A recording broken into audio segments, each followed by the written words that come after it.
regular session. In just a moment, I'll ask everyone to stand. We'll be led in an invocation by Senior Pastor Barry Klingon, who is here somewhere. I saw him back there. He's with the church at Trophy Lakes. And then we'll be led in our pledges first to the American flag and then to the Texas flag by Councilmember Fleury. Would you please stand?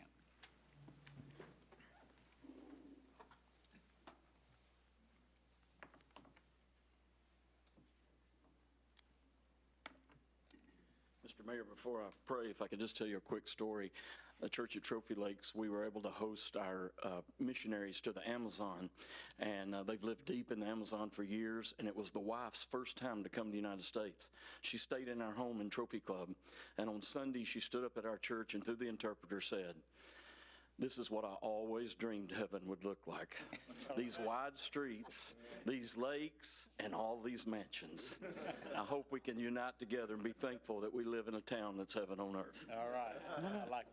Scriptures tell us in Psalm 1, "Blessed is the man that walketh not in the counsel of the ungodly, nor standeth in the way of sinners, nor sitteth in the seat of the scornful. But his delight is in the law of the Lord, and in his law doth he meditate day and night. He shall be like a tree planted by the rivers of water, that bringeth forth his fruit in his season. His leaf also shall not wither, and whatsoever he doeth shall prosper." Let's pray together. Our Father, you declare that you will honor those who honor you. And so, Lord, at the beginning of this year, we stop to honor you and thank you for being the giver of all good gifts into our life. Lord, I thank you for allowing us to live in this town of Trophy Club.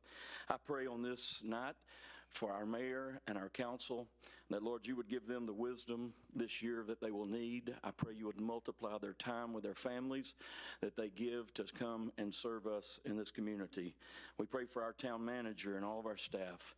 May you give them strength and wisdom for this coming year. Lord, for the business before us tonight, I pray in all times, Lord, we would live our life in such a way that the meditations of our heart and the words of our mouth are always acceptable in your sight. Father, I pray this will be a prosperous year for the citizens of Trophy Club. These things we pray in the name of Jesus Christ, the great lover of our souls. Amen. I pledge allegiance to the flag of the United States of America and to the republic for which it stands, one nation, under God, indivisible, with liberty and justice for all. Honor the Texas flag. I pledge allegiance to thee, Texas, one state, under God, one and indivisible. You may be seated.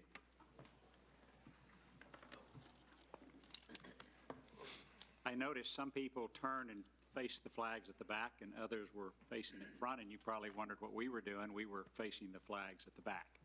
So it was done that way so we didn't turn our backs to the audience, kind of thing. Thank you, everyone, for coming today.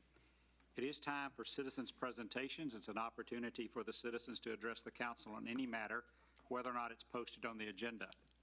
The council is not permitted to take action on or discuss any presentations made to the council at this time concerning an item not listed on the agenda. The council will hear presentations on specific agenda items prior to the council addressing those items. You may speak up to 4 minutes or a time limit determined by the mayor or presiding officer. You may speak during this item. To speak during this item, you must complete the speaker's form that includes the topics of your statement. Topics of presentation should be limited to matters over which the council has authority. So I have two people that signed up to speak. First person is Carl Munger. Carl, if you want to come to the podium, state your name and address, and then you have the floor. You might want to pull the mic down, I don't know. You call me short.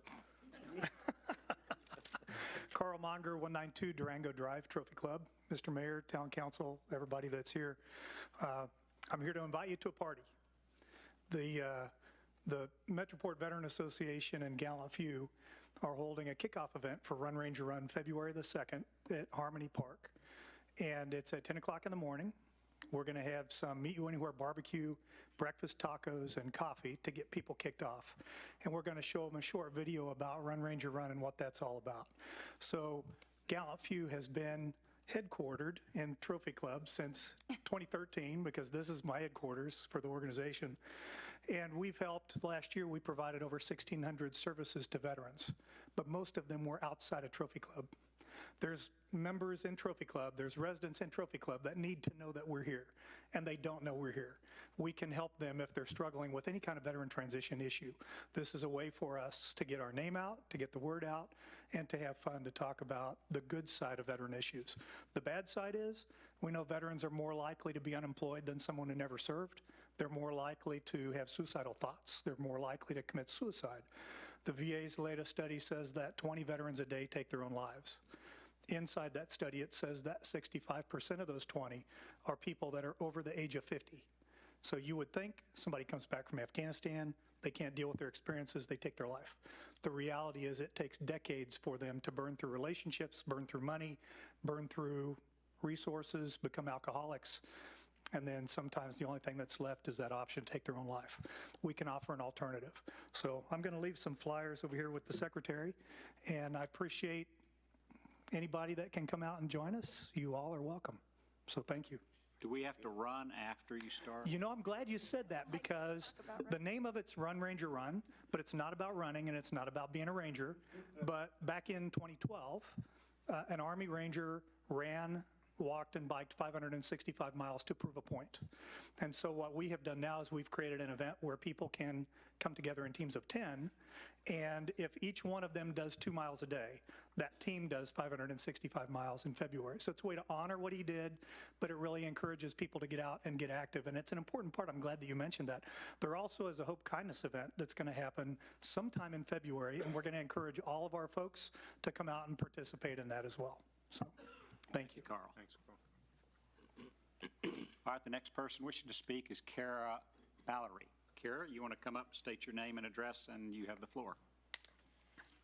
I'm Kara Mallory, hi, and I work at the Explorer Preschool in Trophy Club, 50 Village Trail, and I was coming to talk to everybody about the Hope Kindness Fun Run. We did it last year, and doing it again coming up. At our school, we had a student who passed away from a congenital heart defect, so we put together this little team called Jogging for Joseph, and I got a few pictures up there on the thing.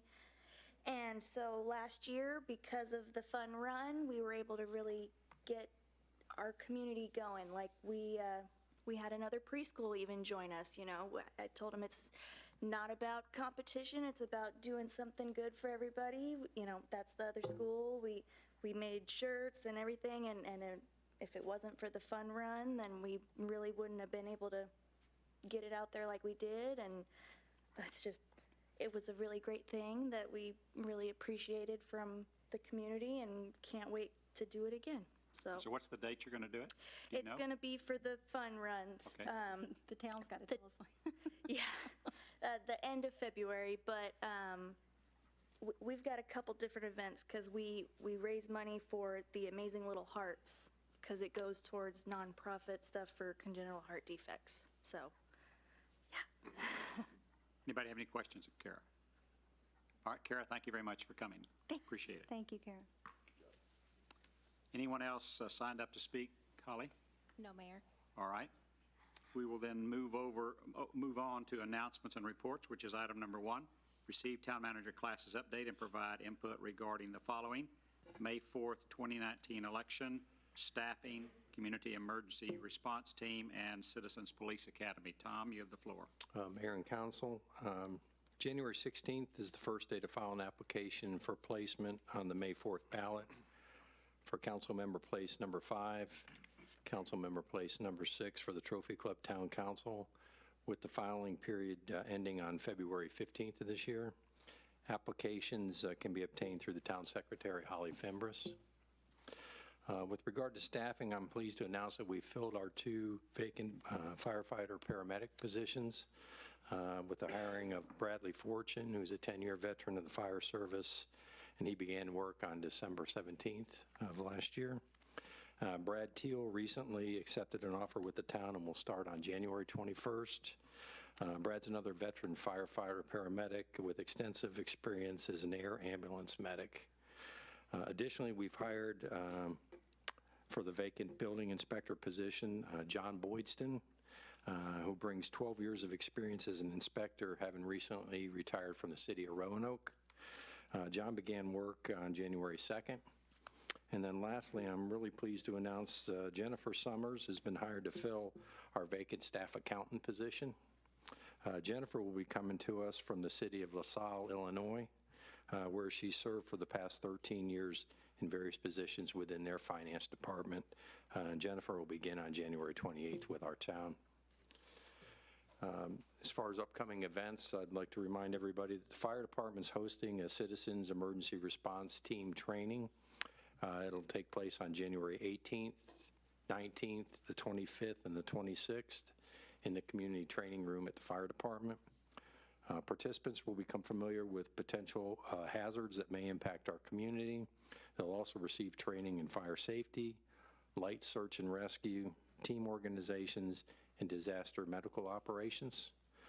Classes will be held from 6:30 to 10 p.m. on Fridays, from 9 a.m. to 5 p.m. on Saturdays. Dinner and lunch will also be served during those sessions, which will be hosted by the TCEVA and the fire department. Residents can sign up by contacting the fire department directly. And then lastly, the 2019 Citizens Police Academy begins on January 24th, 7 p.m., and we'll meet once a month on Thursday evenings all the way through October. And again, residents can sign up by contacting the police department directly as well. I'm here if you have any questions. I'm happy to address. Council, any questions on those matters? All right, hearing none, we'll move on then. Thank you, Tom. Item number 2, administration of the oath of office to Town of Trophy Club presiding and alternate municipal judges. So I have a little bit to read about our new judges, and then we'll do a swearing-in activity. So our presiding judge is Eric Ranselben. Somewhere, where is he's back here? Raise your hand. Okay. So Eric has been an associate municipal judge for the Town of Trophy Club and the Town of Westlake since 1999. Judge Ranselben has been on the teaching faculty for the Texas Municipal Courts Education Center for many years, providing presentations to municipal judges, clerks, prosecutors, and justices of the peace on various legal issues pertaining to court. The judge maintains a private law practice in Trophy Club.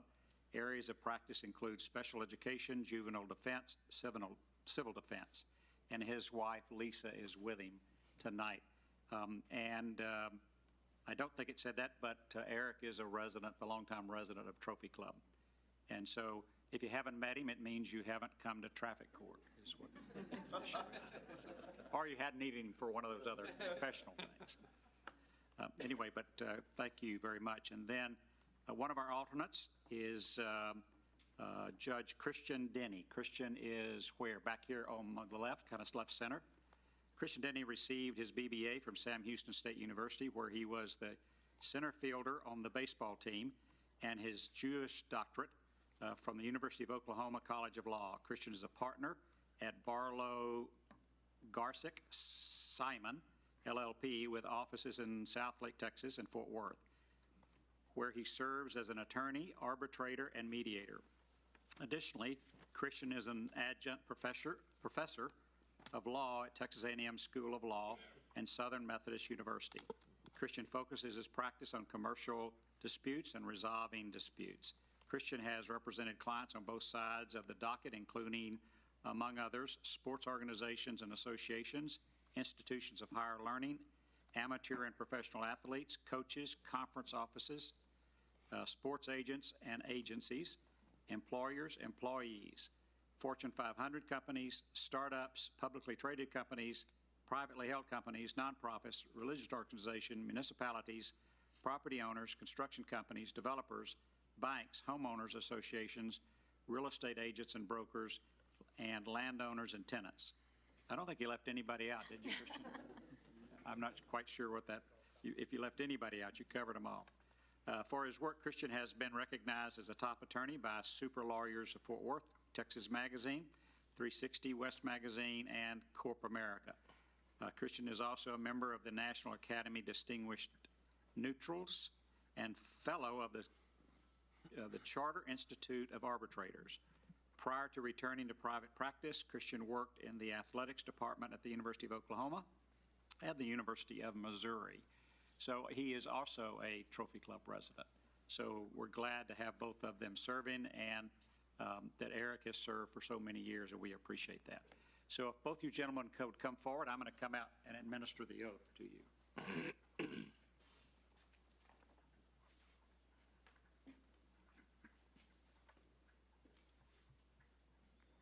So we'll do it together, if that's okay with you. All right? So you ready? All right, so please raise your right hand. So, in the name and by the authority of the state of Texas, repeat after me. I state your name. I, Eric Wonsley, Do solemnly swear or affirm do solemnly swear or affirm that I will faithfully execute that I will faithfully execute the duties of the office of the town of Trophy Club, the duties of the office of the town of Trophy Club, and either say presiding or alternate for which office you're serving. presiding Okay, municipal court judge municipal court judge of the state of Texas, of the state of Texas, and will, to the best of my ability, and will, to the best of my ability, preserve, protect, and defend preserve, protect, and defend the Constitution and laws the Constitution and laws of the United States of the United States and this state. and this state. So help me God. So help me God. You're sworn in.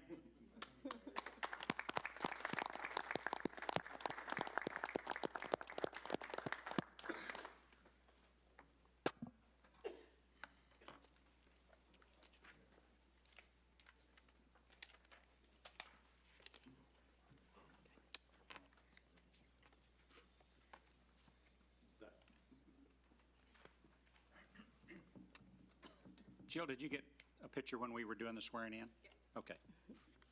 All right, good.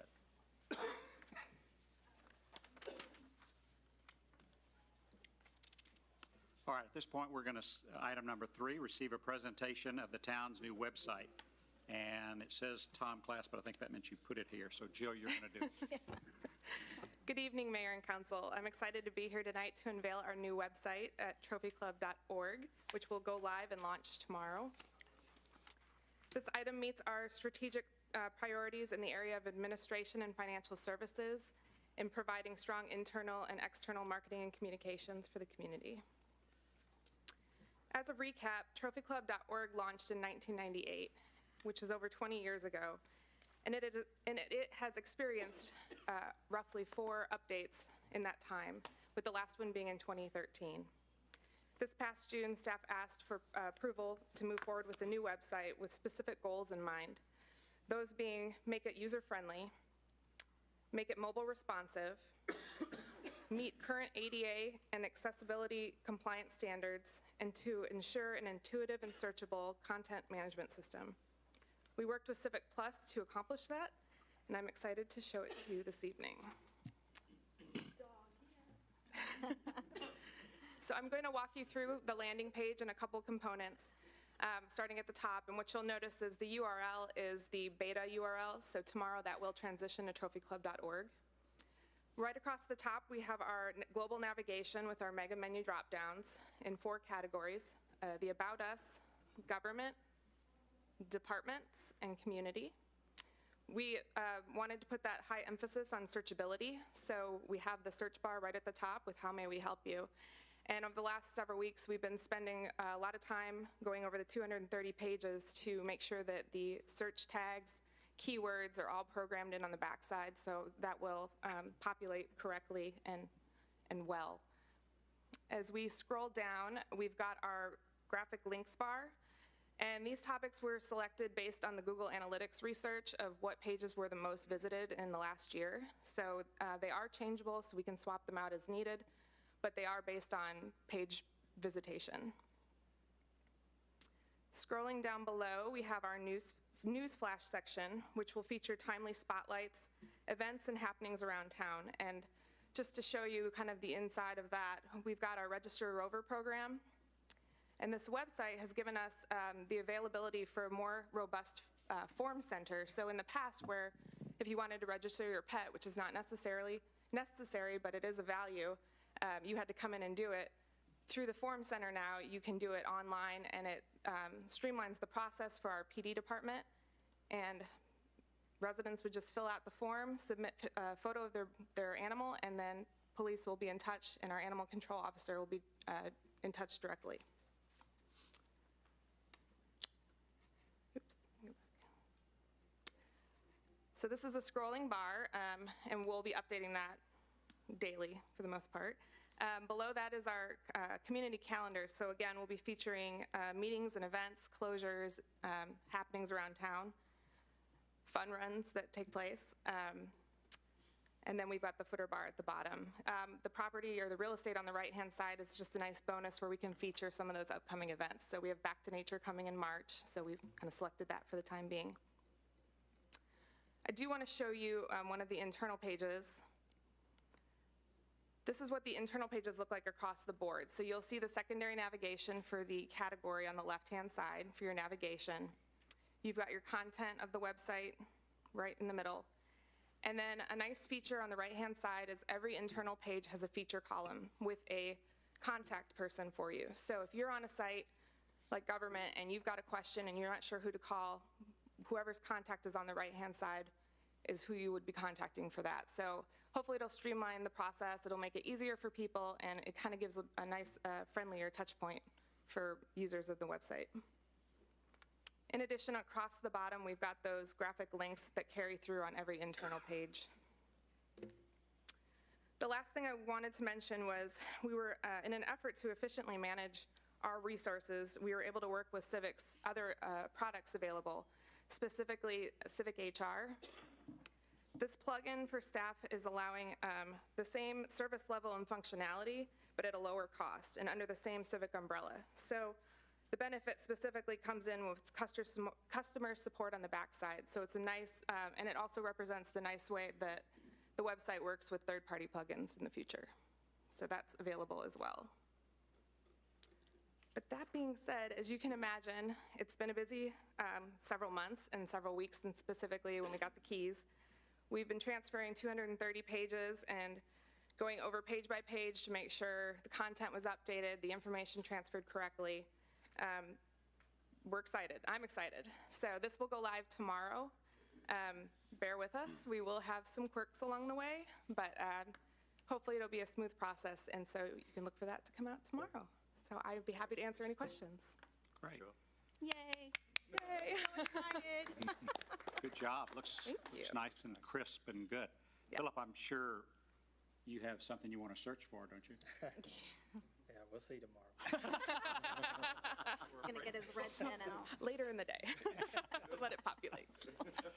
I thought Philip was going to be ready to tell you something to search for immediately, because he is the person who catches lots of these things as he looks for it. I think it looks very nice. Thank you. Very good job. Look forward to it. Anything else, anybody? All right, thank you, Jill, and whoever helped work on it. Appreciate it. Looks great. Oops. Oops. Sorry. Don't crash it. Don't finish it yet. All right, item number 4. Receive Town Council Liaison Update, discussion of same, Economic Development Corporation 4B. They had a meeting on December the 18th, and our council liaison is Councilmember Rowe. Councilmember Rowe, any report? Councilmember Rowe was unavailable and asked Councilmember Schaffner, or should I say Mayor Pro Tem Schaffner, to attend in my place. All right. And I'll keep it simple. We will vote on what they voted on in our consent agenda, and the rest was in executive session. So that's it. Okay. All right, very good. Anybody have any questions? All right, hearing none, we will move on. We are down to the consent agenda. All matters listed on the consent agenda are considered to be routine by the town council and will be enacted by one motion. There will not be a separate discussion of these items. If discussion is desired, that item will be removed from the consent agenda and will be considered separately. Council, does anybody have an item they would like to remove? Yes. Greg? Item number 15, parking garage. All right. I have some questions about item number 10, so I'd like to remove item 10 so I could ask a couple of questions. All right. Anybody else?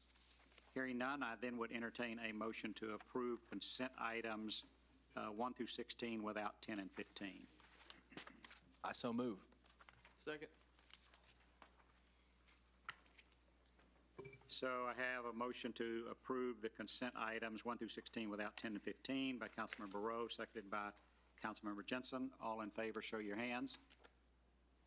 All opposed, there are none. It is unanimous. Can I make one comment? I just want to comment to the police chief.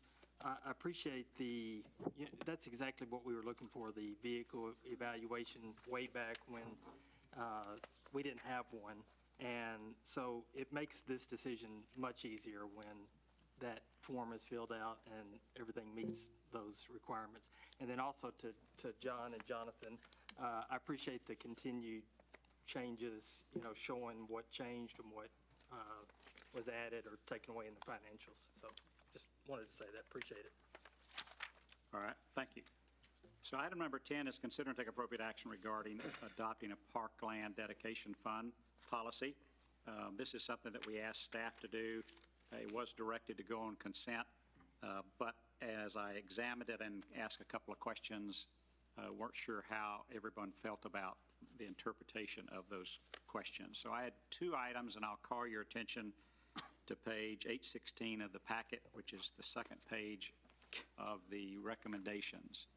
So 816 of the packet, on the fifth bullet point, it says any capital project associated with facilities operated through a public-private partnership to deliver town recreational services, and that's under ineligible projects, or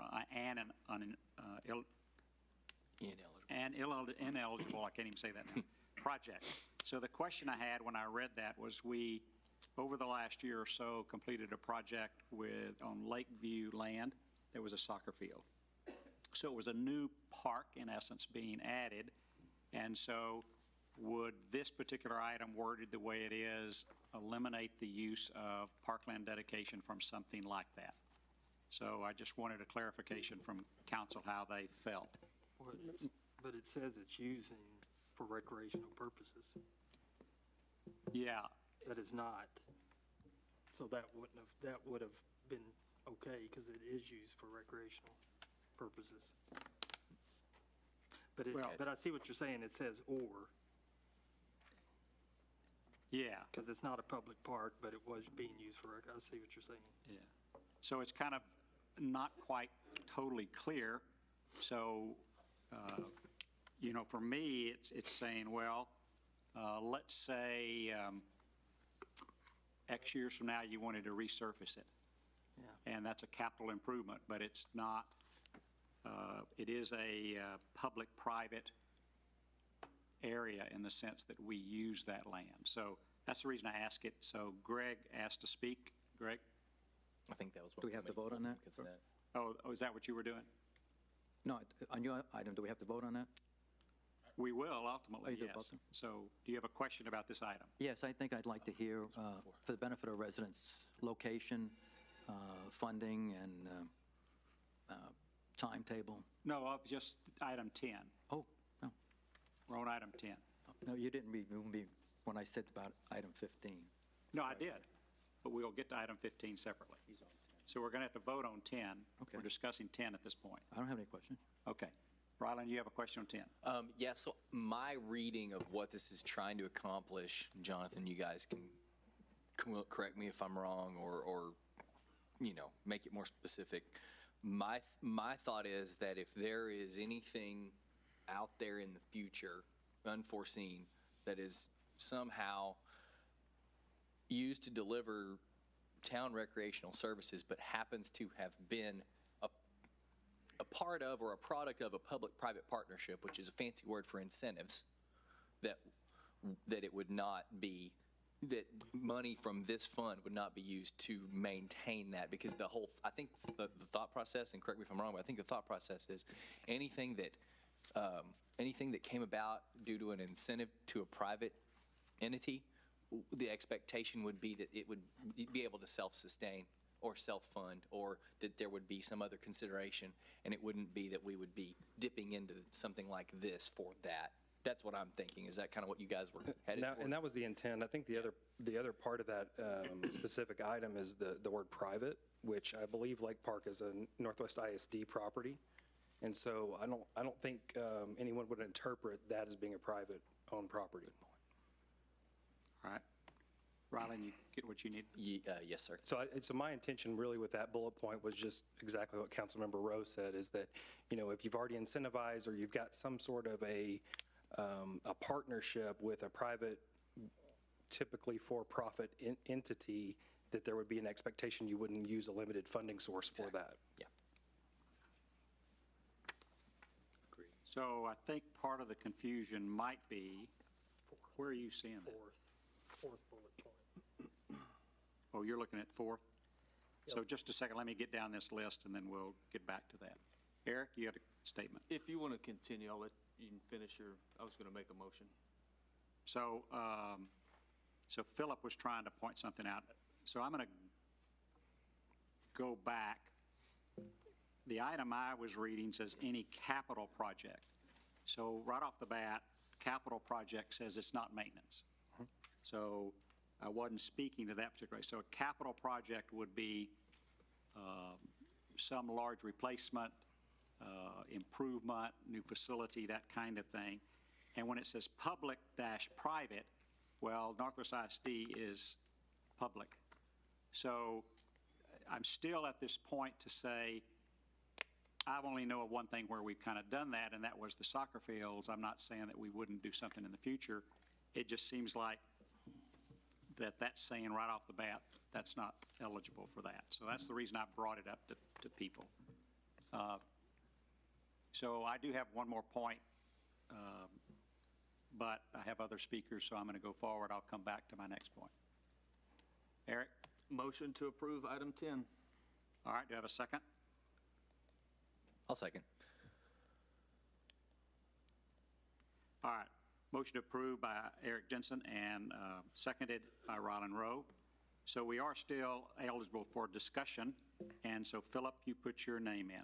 Yeah, I think if you look at bullet point 4, it basically negates what you're saying, that you can do it, because it says any cost or work associated with facilities or property not owned by the town would be ineligible. So that kind of defeats, saying that, yeah, you could do something at Northwest ISD property, because that's saying, no, you can't, because it's not owned by the town. Right, and again, I think it goes back to this is a limited revenue source, and so the thought process, again, is, you only have one time to use these monies, and so my intent with this, and kind of what I saw in best practices, was that typically entities will use this for town or city-owned property that they control, and so they don't typically use it outside of those areas. But that can be changed, of course. We can amend this. But when you think about, like, say there was something that we wanted to do in Trophy Club Park, we don't own that. Correct. And so we lease it, but and again, you have a limited funding source, so, council, of course, could decide to use that funding source in Trophy Club Park. However, I think that, it's prudent for us to look at spending money on someone else's property that we will never recover. Philip, did you get your answers? Rylan? Yeah, I just wanted to build upon what the mayor was saying about the fourth bullet point as far as facilities or property not owned by the town. I'm okay with that. I kind of tend to look at this from if you think about it from an accounting perspective, everything that we're saying is eligible is looked at as a capital asset. You're taking a one-time windfall of funds that it's there now. When it's gone, it's gone. It's never coming back. The circumstances that created it will never exist again in Trophy Club. So I think it's prudent and appropriate the way this is written to basically say that's got to go towards capitalized assets, and then there's a little bit of a nit in there for renovation, renewal, and life cycle replacement of those similar assets. I think that's probably the optimal way to look at this. And of course, there's always exceptions, but in the event there was a burning exception that presented itself, this is always a policy that can be amended. I mean, the boss sets the policy, the boss changes the policy. That's the way the world works, right? So I think for now, I'm happy with it after everyone gets their questions answered and further discussion, I'll support approval of that aspect of it. I think it's fine. So I just have one other question, how the council might interpret this. We have before us in the future the repair, improvement of a linear trail system in the lakes area. It is on town-owned property. It's not a capital project necessarily. Is that considered maintenance or not, although it might very well be a bigger project based on having to make it ADA compliant? So I'm just bringing up that issue going, as you adopt this policy, to me, that says I wouldn't do it for the trail. That's me. And I understand what you're saying, Rylan. You always could change the policy. I'm just, if we're creating it, now's the time to maybe deal with it. All right, so does anybody else want to do anything with this? Hearing none, we'll call for the vote. All those in favor of approving the Parkland Dedication Fund proposal that was in your packet, please show your hands. All opposed, same sign. It is unanimous. It does carry. Thank you, staff, for preparing that.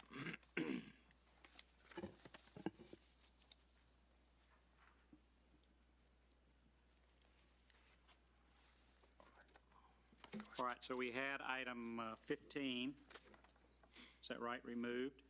And so consider and take appropriate action regarding a proposal between the town of Trophy Club and McElroy and Falls for an engineering and design of Trophy Club parking garage project, and authorizing the mayor, his designee, to execute all necessary documents. Greg, you were the one that pulled this. Questions? Yeah, I'd like to hear about, not just myself, but for the residents, location, scheduling, funding, what the costs involved. Sure. Mayor and council, this item is for the Phase 3 development of PD 25, which is right here on Highway 114 off of Trophy Wood and Plaza Drive. I believe you asked about funding sources. Yes. The proposed funding in the, as listed in the staff agenda, would be from EDC 4B, which was the recommendation at their meeting. And EDC 4B gets their funding from? It's a portion of the sales tax rate. Just wanted so residents understand that. All right. Eric, Motion to approve item 15. do I have a second? I'll second. Motion by Jensen, seconded by Rowe. Any further discussion? Alicia? I had some questions too on this. And this is for the parking garage, and the $280,000 is for exactly what? So this is for the design and engineering of a potential parking garage. Okay, so it's for the engineering plan. And if that garage just does not come to fruition, the plan, we're owners of this $280,000 engineering plan? If the garage isn't built, then yes, we own the plans. Okay. And for the garage, what was the estimated cost? That's actually identified as part of this proposal, would be Okay. to develop a cost estimate. of Okay, the I'm just construction. there was some questions from residents about the cost and everything, so I was just Sure. trying to get that out in the open, in the amount there. My understanding is, and we do have, Taylor is here from McElroy and Falls, and he'd be happy to answer any specific engineering questions, but my understanding is that the proposal is to design and engineer approximately a 538-space parking garage. Okay, but that's not okay. And that's in conjunction with further development to satisfy parking requirements for further development of that area, Yes, ma'am. For future development. for future development. Not for what's there now. Right. And which may or may not happen? It would only happen in conjunction. Okay, so if they decide not to do that, then the garage won't be built, but we're still the owners of a $280,000 engineering plan. We're the owners anyway because we haven't given anyone the contract. Gotcha. So you can't ask somebody to come in and not give them a contract, and then they're stuck with it. Right. And then for the garage, what is for the cost, the break-even point on that? How long would that take for funding? Like, is it 10 years, 20 years, 40 years? I don't know that we're to that point yet, but I'll let you respond if you think you. Sure, we're not sure what the structure of the the garage operations are going to be yet. That hadn't been defined. Okay. I'm just asking questions that people ask of me and would like to know, so sorry if that's annoying to some No, of that's you. fine. So thank you very All right. much. Appreciate it. Greg? It is to follow up, Plaza Drive, that has to be extended, correct? Yes, sir. So there's no infrastructure there, so how will that be funded? Well, typically, that's an infrastructure type project that would either be tied to a development or the town would have to build. Will any of the infrastructure come in under the parking garage? Not the road itself or the drainage or any additional improvements outside of the garage. So just to be clear, so the bond attorney said that they both have to start at the same time, correct? My understanding is that in order to use a funding source that we've recommended is the hotel occupancy tax funding, that there would need to be a component that makes that funding eligible. And so that would be a civic center or a convention center or some sort of a tourism type use there. And so we were given advice that in order to spend funds out of hot tax money, that there would have to be that component and it would have to happen simultaneously. So I'm going to kind of try to narrow us in a little bit. The topic itself is awarding of a contract for an engineering study with the results of that for a parking garage. And so we need to try to stay exactly on that if we can. There's a lot related to that, and the discussions about this are probably 2 years old or more, where the council for many years has been trying to say, how can we develop the area out in front of Town Hall and to the west of Town Hall? We've been successful in doing some of that with Breadwinners and HG, which will open in a few months. And so there's still land available out there. So all of that kind of comes together, and somehow it kind of has to come together in a plan and a proposal. So we don't have all of those I's dotted or T's crossed, but we recognize that we're not even sure how you would bid the garage without understanding many spaces we could do and what the cost might be if we could even afford it. So this was a first step to say, let's get some specifics. How many spaces can we fit? What would be the cost? That's not just a number thrown out of a pot somewhere. It's actually detail that we can make good decisions about. So that's really where we are. Ryland? Yeah, thanks, Nick. I think I can help add to what you just said to maybe bring a little clarity to folks who are wondering where this is headed. So the EDC owns all of that land right now that is yet to be developed between the Hampton Inn and Homewood Suites. EDC chose to purchase that land some years ago so that they would have the ability to control, in some regard, with their ability to provide incentives with the development of that land. The reason for that and what they are now charged with via their charter, and also what we are charged with as council, is to try to maximize the revenue generating benefit that this could potentially offer the town as it is developed, since the EDC owns it.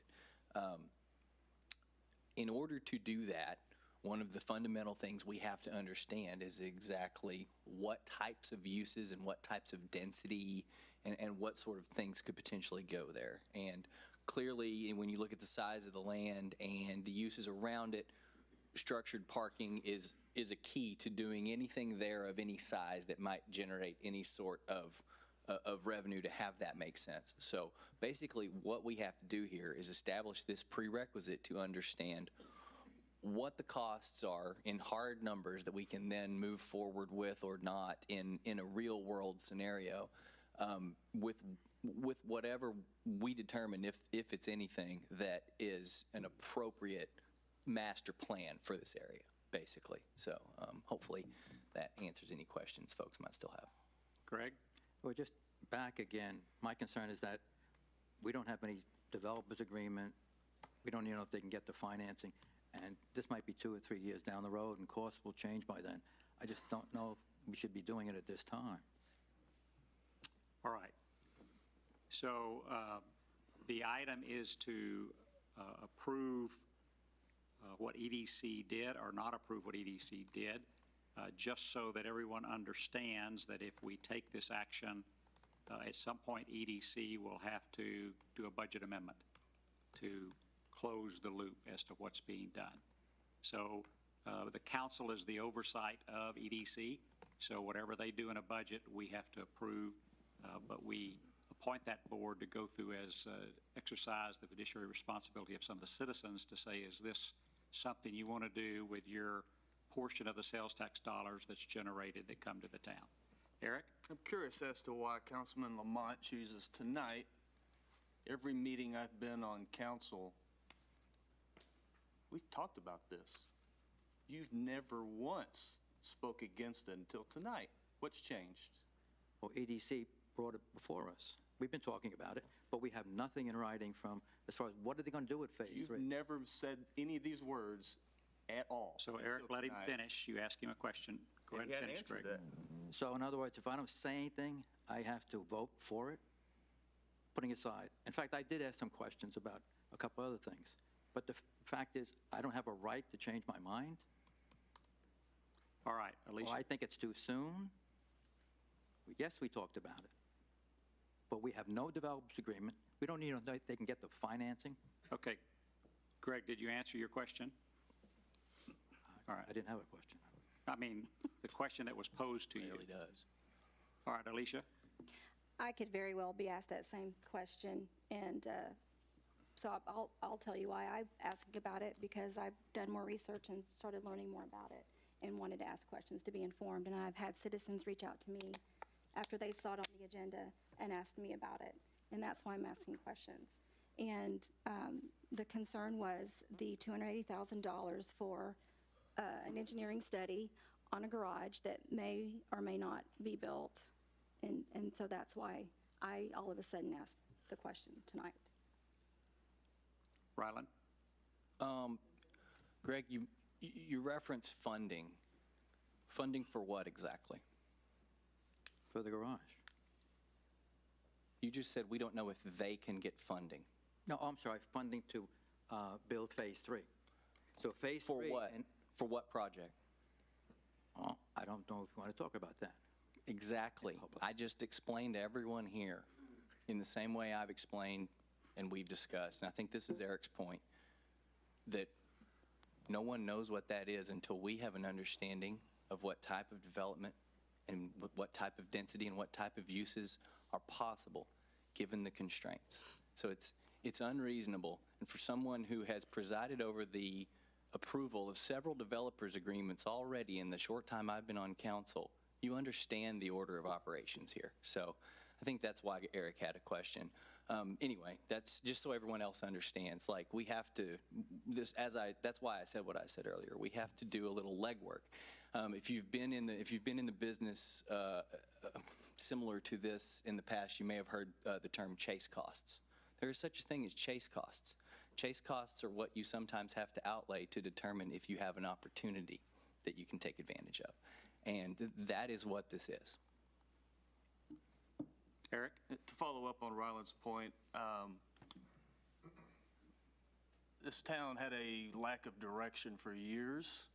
The town did not own land until 3-4 years ago, other than parkland. There was no direction. We were running out of land. Something needed to be done. Finally, EDC did something, bought land, made an incentive package with OTD, got breadwinners built. HG is getting built.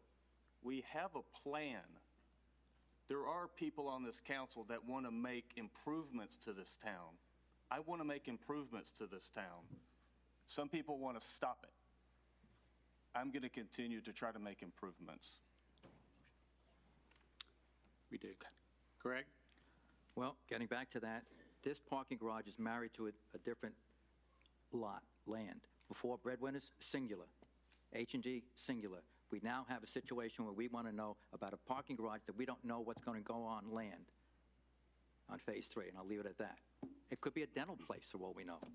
What would we need a parking garage for? Until we have something concrete and then from writing, I don't think we have to jump the gun and go for $283,000 where it might be another 2 years down the road, 3 years down the road. All right, so I asked to have the floor. I move the question on item number 16. Do I have a second? Second. So I made the motion to call the question on item 16. Jensen seconded. That means we close debate if you choose to close debate. So you're voting on, 15. I'm sorry, 15. I'm offline. Thank you for correcting that. On item 15. So you're voting on whether or not you're ready to close debate. Everybody cleared on that? So I'm going to clear the queue. All those in favor of closing debate and immediately vote? Can I make a comment on this motion?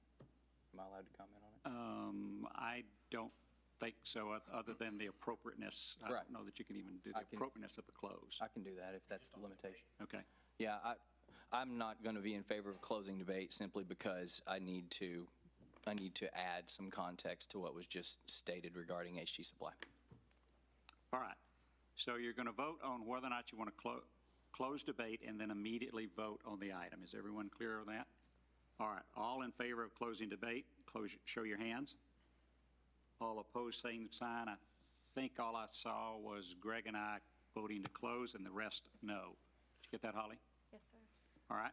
And so we are back to the item. And Tim, you have the floor. Yeah, I'm going to put this in layman's terms because I talk in layman's terms. A lot of people know I'm in the gym business. And if I go to open a spot and there's not enough parking, and the landlord says, hey, we're going to build parking once you sign on to be a tenant, and I say, how much parking? And they say, well, we don't know yet. Then there's zero chance that I am going to tell you what I'm building there. So when OTD or anybody else, because we did put this out there, they cannot tell you, they cannot go out to someone like me, to a restaurant, to a group of restaurants and say, we are going to put you here because Cane Rosso or Seasons 52, when they say, how much parking do you have? And we say, well, we don't know. Then they say, come back to us when you know. That's reality, okay? I am a tenant. That's what happens. It's laughable for a tenant or somebody to come to me and say, I don't know what type of parking we have. It is crazy, asinine that you would think developers would go out seriously to tenants and say, I want you to sign up for this spot, but I don't know what the parking is. You cannot get anybody to do that. You're trying to put the egg before the chicken. You just can't do it. Okay? You have to have parking. Whether you agree with the premise or not, unless you have the parking, I'm not saying it's right or wrong, I'm saying unless you have ironclad proof that you have the parking, no tenant is coming here. You cannot get a contract from anybody. And anybody who would sign one, you do not want here. So that's what it is, okay? You have to have the upfront cost to design whether you want to do it. If you don't, you say we don't want to do it, that's fine. That doesn't matter to me. But what I'm saying is, let's not play people for fools. You know you can't have anything without the parking. That's reality. Thank you. Thank you Rylan? for answering I that know, question. that's what I'm trying to say. That's all I'm trying It's to do, simple. ask a question, get an answer. I'm not saying for it's right or myself. wrong whether we do it.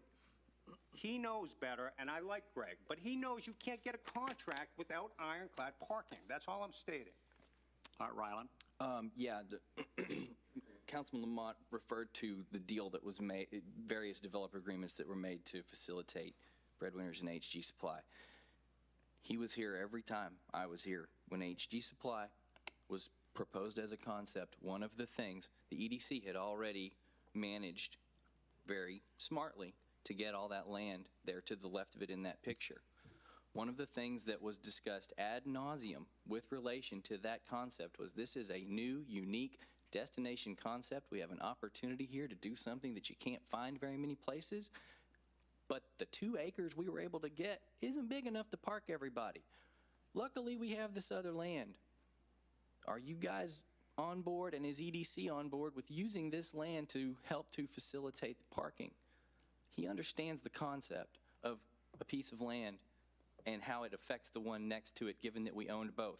Not only did we sign or approve a developer's agreement in 2015 that approved this general concept, we assigned a subsequent easement agreement in 2016 that established HG Supply or the tenant of that building in perpetuity to have access to parking on that lot, whether it was a garage or whether it's what's out there today, because we knew then, these are all public documents, we knew then and acknowledged at the time the development was approved, we knew then that it was going to need some parking from that piece of land. So what you're seeing tonight is a show, and I'm sorry we're wasting everyone's time.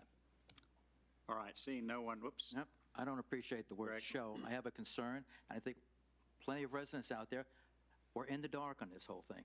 And I don't disagree Okay. whether it should be done or not, but people should know that you can't have somebody come in and give you an agreement without knowing. And what I parking- appreciate the Yes. education. But All right. my concern was, we never said we weren't Greg, going to build. I'm going to call the question, we're getting outside debating whether or not you want to approve the contract or not.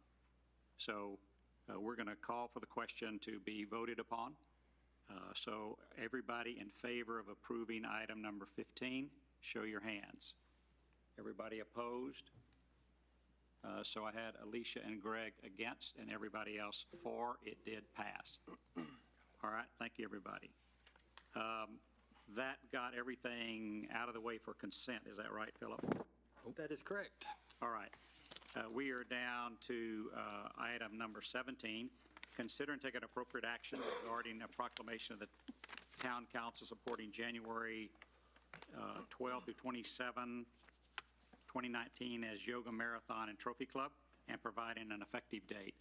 So whereas yoga is an ancient process of keeping the human mind and body in good health, spiritual training is considered a part of physical training from ancient Indian times.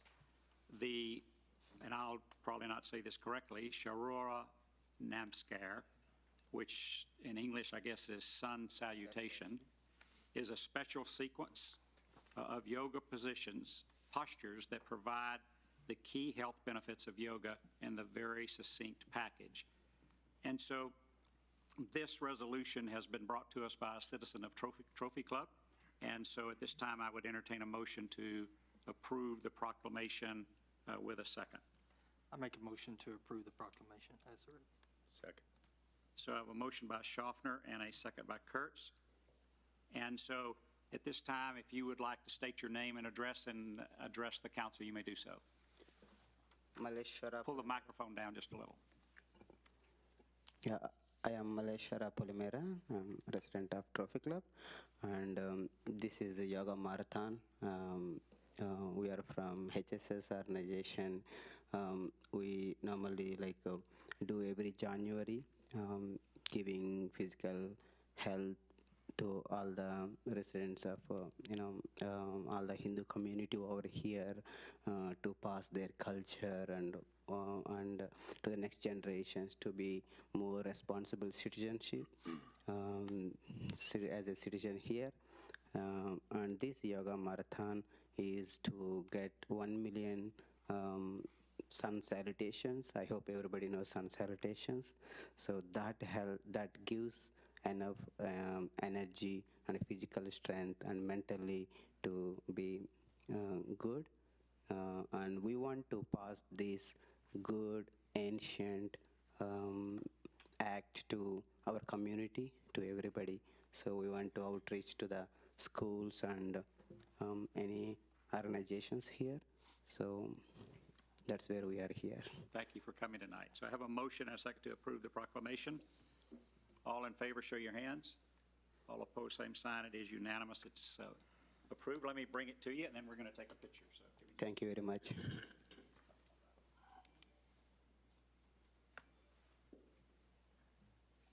Joe? There's Joe.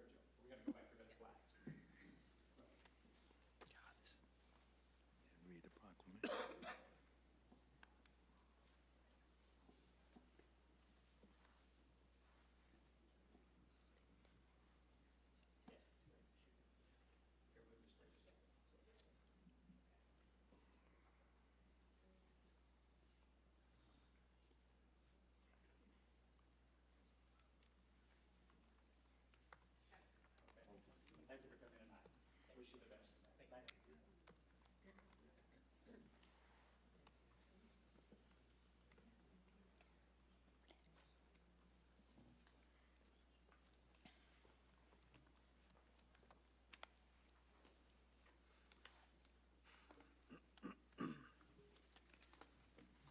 this time, I would recognize Alicia Fleury for item number 18, consider and take appropriate action regarding a proclamation of the Town Council recognizing February 2019 as Kindness Awareness Month in Trophy Club and providing an effective date. Alicia? Town of Trophy Club, Texas, proclamation number 2019-02. Whereas the incidence of random acts of violence in the United States has reached epidemic levels, and whereas each year in the United States there are 758 random acts of violence for every 100,000 persons and 29 victimizations per 1,000 students in school, and whereas February 9th through February 15th has been declared International Random Acts of Kindness Week, and our NISD Trophy Club schools have been challenged to perform 5,000 random acts of kindness as part of our campaign for kindness, and whereas the Town of Trophy Club recognizes the value of simple acts of kindness performed without prompting or reason, and how these acts can positively impact the performer, the recipient, and onlooker of the good deed, and whereas by providing random acts of kindness and reaching out to one another, regardless of social or economic status, education, gender, origin, religious belief, age, lifestyle, or abilities, we extend an opportunity for grace, dignity, and acceptance that might not otherwise be offered. And whereas to initiate a student-led, community-wide campaign for kindness via activities and events promoting kindness, to include a town-sponsored fun run for kindness through a coordinated partnership between Northwest Independent School District, Beck Elementary School, Lakeview Elementary School, Medlin Middle School, Byron Nelson High School, the Town of Trophy Club, and Hope Kindness Community that is strategically designed to create a culture of kindness. Through this campaign, students, their families, and our residents will be called to action to change their community and the world. Now, therefore, I, Mayor Scenic Sanders, in conjunction with the Town of Trophy Club, Texas, do hereby proclaim February 2019 as Kindness Awareness Month, encouraging residents to participate in the campaign for kindness and practice random acts of kindness in the spirit of compassion, kindness, and goodwill toward all persons. Passed and approved by the Town Council of the Town of Trophy Club, Texas, this 8th day of January 2019. I move to approve proclamation 2019-02 as read. Second. So I have a motion by Fleury, a second by Jensen. Any questions, council? So we do have some guests with us tonight, and so as I say your name, you can kind of wave at everybody. So I have Tammy McClure here representing the district, or Byron Nelson. Okay. If you don't mind, Yes. could they come up and just say a couple words about? Yeah, let me their- finish introduction. Okay, yeah. And so then, do we have Paige Cantrell here? Paige is the principal at Medlin? Is that, pardon? Yes, sir. Okay. And then, we have Dr. Ward here, who is, Yeah, do what? we threw them in last minute. I'll throw you in here, okay? All right, and so if you want to come up and say a few words before we vote, you're welcome to do so. Thank you again for partnering with Northwest ISD and Hope Kindness. Last year was a big success, we feel like, across the district, being able to have our Trophy Club schools from elementary all the way up through the high school level partner and come together on a big item that does affect not just the individual student, but everyone that they come into contact with, was very special. We were able to collect last year, I don't even know, thousands of shoes that were sent globally. This year we do hope to, we will be having also a local and a global community service project that we will all be partnering with together, as well as all of the events that Ms. Fleury has already mentioned.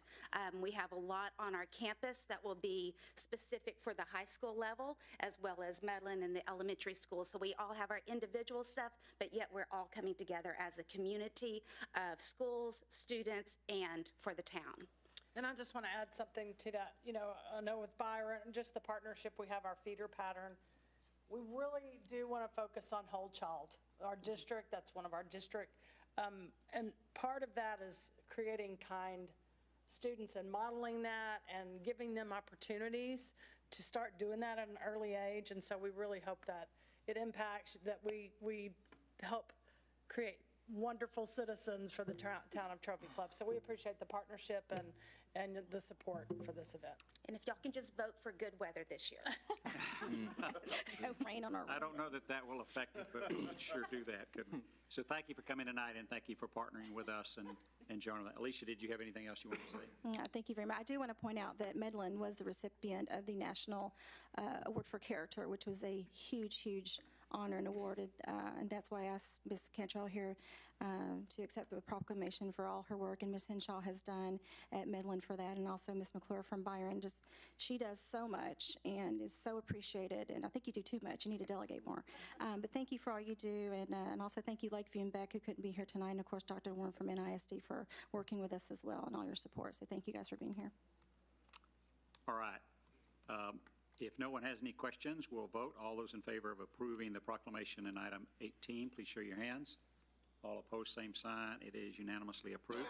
So I have some proclamations for you, and if you want to meet me back at the flags, we'll present them. And Dr. Warren, if you want to come also, we'll.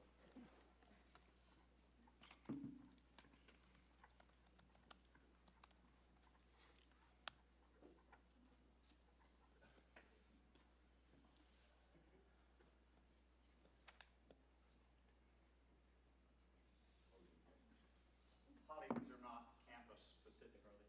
No, sir. Okay. There was some discussion about that, but am I going to hand the wrong one? Can you figure out who it goes to? And so I think we have some for the 2 elementary schools and one for the district too. So if you'll take care of that, thank you so much. All right, so let's get a pick.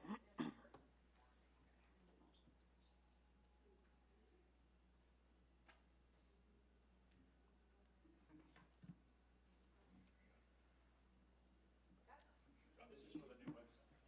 Oh, there we go. Thank you so much. Thank you. Alicia, thank you for getting in right here. You're welcome.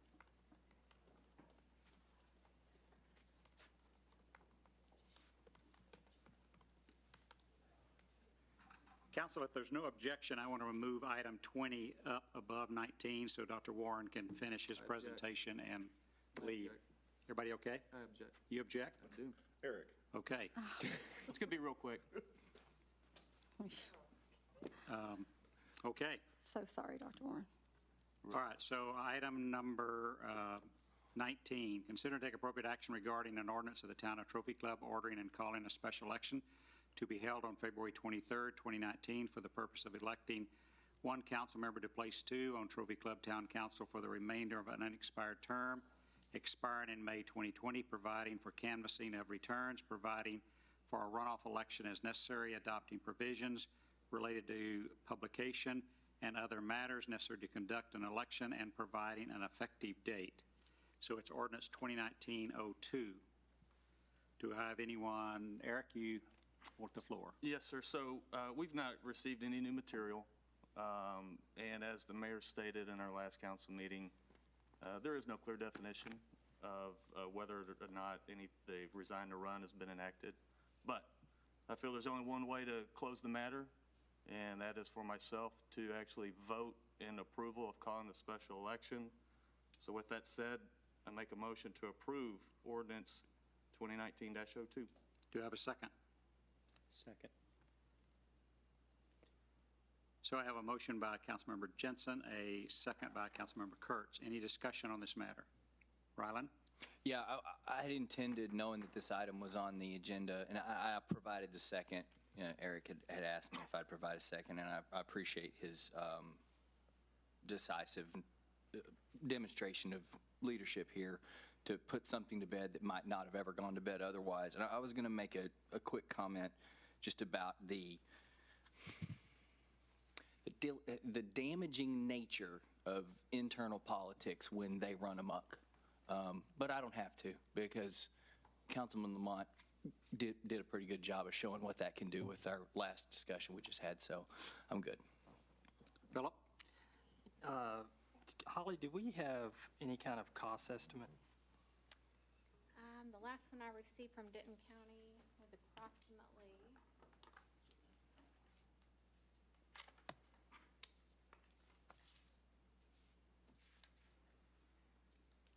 approximately $12,500. That does not include Tarrant County cost.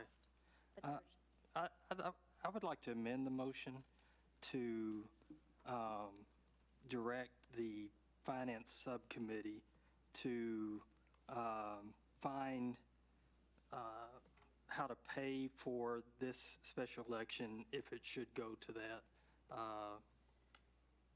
through our current budget, not utilizing the town manager's contingency fund and looking at mayor and council's budget first to cut whatever we can to cover these costs.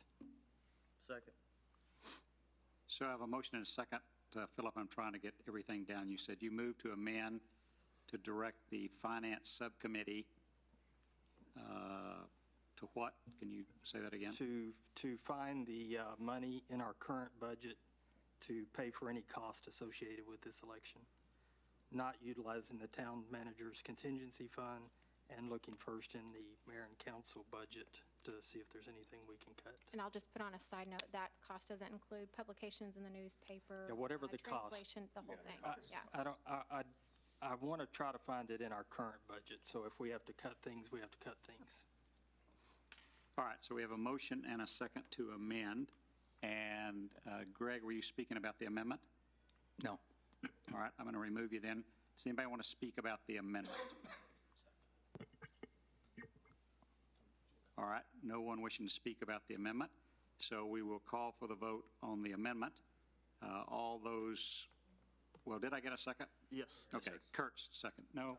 I did. Eric seconded. Okay, I'm sorry.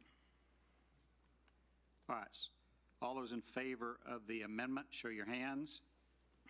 All opposed, same sign. I voted opposed. It does carry. All right, so we are back to the main motion as amended. And Greg seeking the floor. Greg? Yes, I just want to make a statement. We as council members have raised our hands and sworn to uphold our office and the Constitution of the United States and of Texas. Under God, we are a nation and a state of laws. As elected officials, we cannot pick and choose which laws to enforce to protect someone. There is no victim here, nor is there a villain in this situation. Councilman Eric Jensen made a statement that triggered the Texas Constitution. It is that simple. No one is to blame. The town attorney checked with the Secretary of State, the Attorney General, and the Texas Municipal League and concluded that the Resign to Run article of the Constitution was triggered. The town attorney has stated that council members can be sued personally if they do not conduct our ministerial duties by not calling for a special election based on the Resign to Run article of the Constitution, with the possibility that each council member could be required to pay their own legal representation and any fines involved should the district attorney file under Chapter 66, Quo Warranto of the Civil Practices and Remedies Code. In 2015, the town attorney, Patricia Adams, sent an email to the entire council regarding the Resign to Run provision of the Texas Constitution and clearly spelled out the requirements. She stated, quote, "The Texas Constitution regulates the Resign to Run for the town council. 5 of the members of the council currently serve on this council. Reasonable people can disagree on any interpretation of the law without denigrating those who disagree with their opinion. The age-old adage is true here. When your opponents cannot debate or discuss the issue and instead attack and insult you, it only proves that you are right. Bullying, intimidation, and insults will not change the Constitution. I would like to clear up some misconceptions and misinformation that has been disseminated over the past few months, which created a social media mob to falsely attack and insult several council members. Councilman Jensen stated that he had not resigned based on a provision of the town charter. The town charter does not apply in this situation. The Texas Constitution takes precedence over the town charter, and our town charter clearly states that. Council Jensen went on to say, quote, "One councilman wants to force me out. The simple truth is that Councilman Jensen on his own triggered the Constitution, and the Constitution requires that he resign. No one No one is forcing him out. A council member and a member of the Town Ethics Review Commission stated that it was an obsolete election code from 1954. That is an incorrect statement. It is, and it has been, about the Constitution. The article was enacted in 1954 and revised in 1958, 2001, and 2013. At least a two-thirds majority of the Texas House and Senate is required to place on the ballot a constitutional amendment or revision for the voters of Texas to approve or reject. If you do not like the Resign to Run rule, campaign and get the legislators and voters to change it. Until then, it is the law of the land. It is not about circumventing an election or removing a council member, as incorrectly stated by council and appointed officials. This is about an elected official triggering an article of the Texas Constitution, regardless of how many votes he received or if he even ran unopposed. I am troubled that at least 3 members of the town's Ethics Review Commission, who should be nonpartisan and impartial, weighed in on this by making incorrect statements and/or taking sides by defending one council member and criticizing others. They have lost their objectivity. To my fellow council members, whether you believe that the Constitution applies in this situation or does not apply, vote your conscience and let's move on. All right, Councilmember Rowe. Yeah, I just want to point out to people that are listening that Mr. Lamont made some statements that indicate a certain conclusiveness or clarity to issues of legal matters that are not as conclusive nor as clear as he wants you to believe. The cases have been made. We have an audience member who's a judge, apparently. There is no conclusion on anything in the law until there is a ruling. Councilman Rowe, that is the law. I'm glad you guys are right. Excuse me. He has the floor. If you wish to speak, you can fill out a form and request to speak about this item.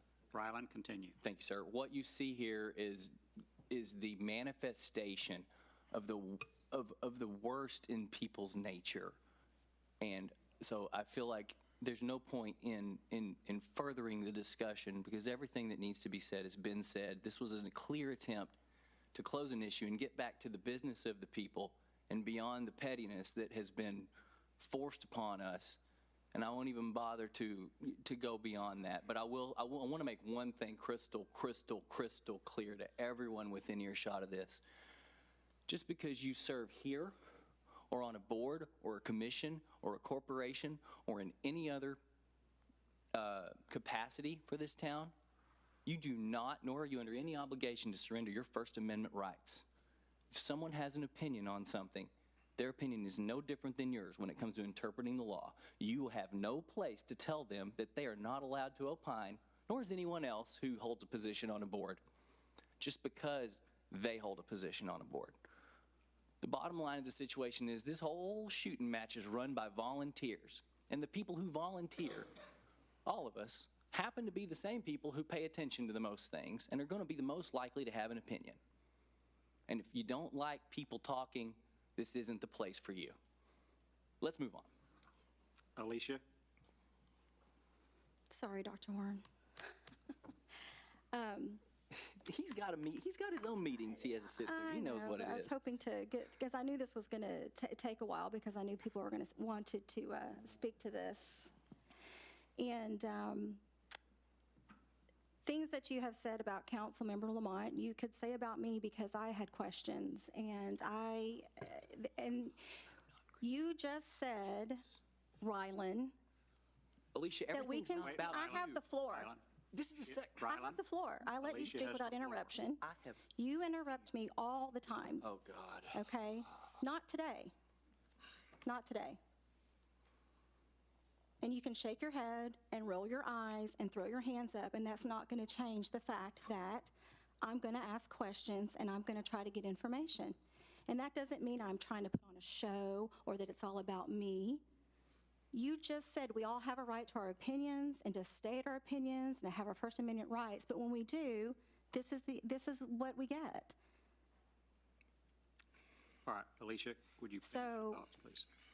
And yes, we have discussed things, but it's been behind closed doors. It's been in executive session. It hasn't been in the public. The whole story hasn't been out in the public for residents to hear everything about the situation, right or wrong, friends or not. It wasn't a personal thing. I don't think this was personal at all on everyone's agenda. And you have the right to believe that about people, but it's not like that for all people. There were valid questions. There was a personal, myself, I was concerned about being personally liable, having to fund a defense and punitive damages out of my own pocket and not being defended by the town or the TML. I had questions about that. I had questions about, I know Eric did not intentionally invoke the resign to run. I don't think he meant to do that at all, but that doesn't mean there's consequences for actions. It's nothing personal, but we're allowed to ask questions and talk about it without being attacked.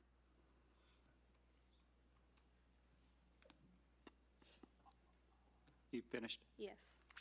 All right, so before I go on to the next three speakers, I want to just offer suggestions to council to not attack other members of council. Just state in reference to this particular topic, are you for or against and why about voting on calling the election? That's really what's on the floor is whether or not to call the election. It's an up and down vote. All right, Ryland? Okay. Nick, I totally respect what you just said, but I have to respond. Alicia, I have steadfastly, in public and behind closed doors, supported your privilege to ask questions and get clarification, both in the group and privately. I have not made any implication that you doing so at any time or at any point was inappropriate or wrong. In fact, at our last very meeting, we had a situation where we were behind closed doors in consultation with our attorney for 90 minutes in which Mr. Lamont did not make any indication that he intended to make a motion a certain way. And then when he did, he blindsided you and you had legal questions. And I think that was wrong to do. Everything I say is not directed towards the way you have conducted yourself on council, ever. I have no issue. I'm sorry that you somehow think that when I say something like that, it's directed towards you, but it's not. I'm done. Eric, you have the floor. Council, this is my issue. I please ask that everybody cancel their comments, vote. This is my issue. I'm ready to move on. Please. Tim? Yeah, I have something to say. You both, like you said, behind closed doors, you're both a lot alike, both butting heads. I wish you both well, and we should move on. And if he gets reelected, he'd be back on the board. A lot of fireworks for Mr. Police Guy over there to come over and see. And if not, then we'll go from there. But hey, he did it. That's what it is. You got your way. He moves on. Let's move on. We're done with it. Craig? I did not blindside anybody. I clearly stated in executive session that we should not discuss it and just make a motion. That was clearly said. Now, I'm going to lie to my friend Tim Kurtz. We talked about that, and he said, well, you used the word should. Does it matter at this point in time? I did not blindside anybody. That is a misstatement. Alicia? I just wanted to respond to Ryland. The only reason I said that is because you don't have to say anything. I can see the eye rolls and the hand gestures. That's what I'm speaking to. You guys have very good points to make. I'm not saying you don't have valid opinions and points and things to say, but it's how you say things. That's what I'm speaking to, and that's why I feel, look, whenever I want to ask a question or say anything, and I see the eye rolls and the gestures, that's what I'm speaking to. Maybe you're not directing that to me while I'm speaking, but that's how it's taken. I'll talk to you about it after. So thank you very much for addressing that. And Eric, thank you for wanting to accept what's happened and move on and put this behind you. And I think that was a mature thing to do. All right, so there's no one seeking the floor. Was no one seeking the floor? No, I just thought. Yes. Okay, there is no one in the queue because I deleted the queue, for sure. I need a button changed to this that stop the queue. All right, so the motion as amended is before us. It's properly there for us to vote. It, in essence, is dealing with the calling of a special election for February the 23rd for Councilmember Place 2. and wording dealing with, the amendment dealt with potential finding funding for that election. All in favor of approving item 19 and calling the election, show your hands. All opposed, same sign. So I just have two opposed, which is Schaffner and Ryland Rowe. Is that it? Did I have that right? I couldn't see Eric. Okay.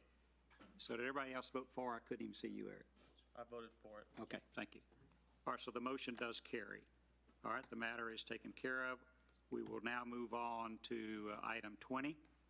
Receive an update from Dr. Ryder Warren, Superintendent of Northwest Independent School District, regarding the annual district overview and discussion of same. Don't we have some slides for that? Yes, sir.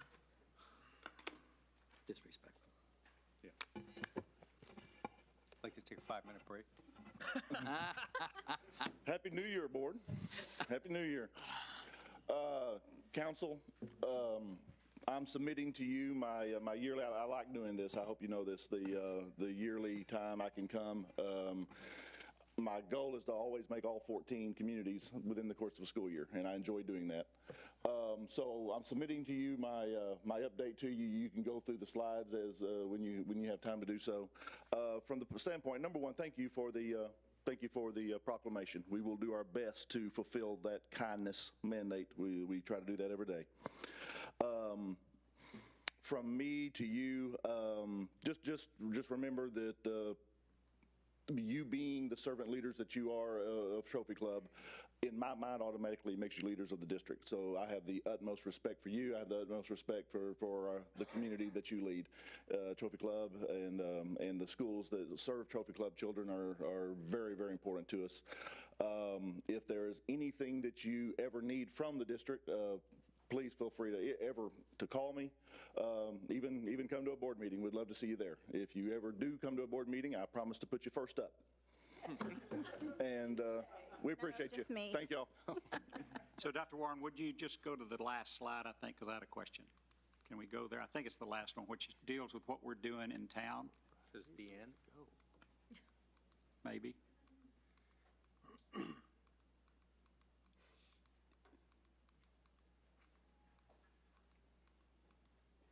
Okay. Whoa. The construction. Back.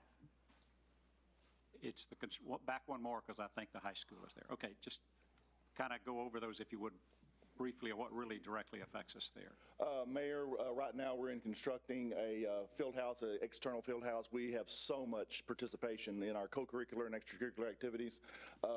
We need to actually pull some teams out from the main building and place them in this, what's going to be an external field house. That will hopefully be done by the fall of this next school year. And then the big project will be, and in fact our school board will start looking at the phase, we're calling that phase 2, Byron Nelson Addition. That will move the total enrollment capacity from about 2,500 kids to about 3,200 kids.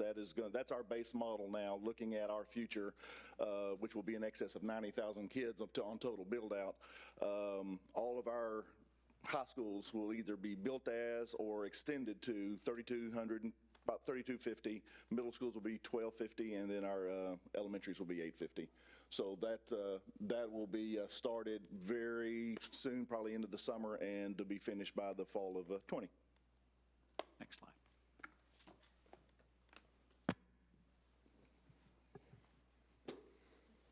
And then if you remember me talking about the 2017 bond, every one of our campuses, all 28 schools, are getting something out of the $400 million bond of 2017.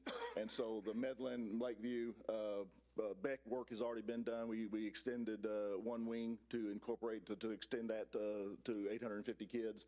Medlin will be doing the renovation and additions this spring, and then Lakeview and then every campus is going to get the district-wide technology. A lot of it is safety stuff. Just, you know, we had a tough year last year with the 2 shootings in our nation in Florida, and then closer to home in Santa Fe.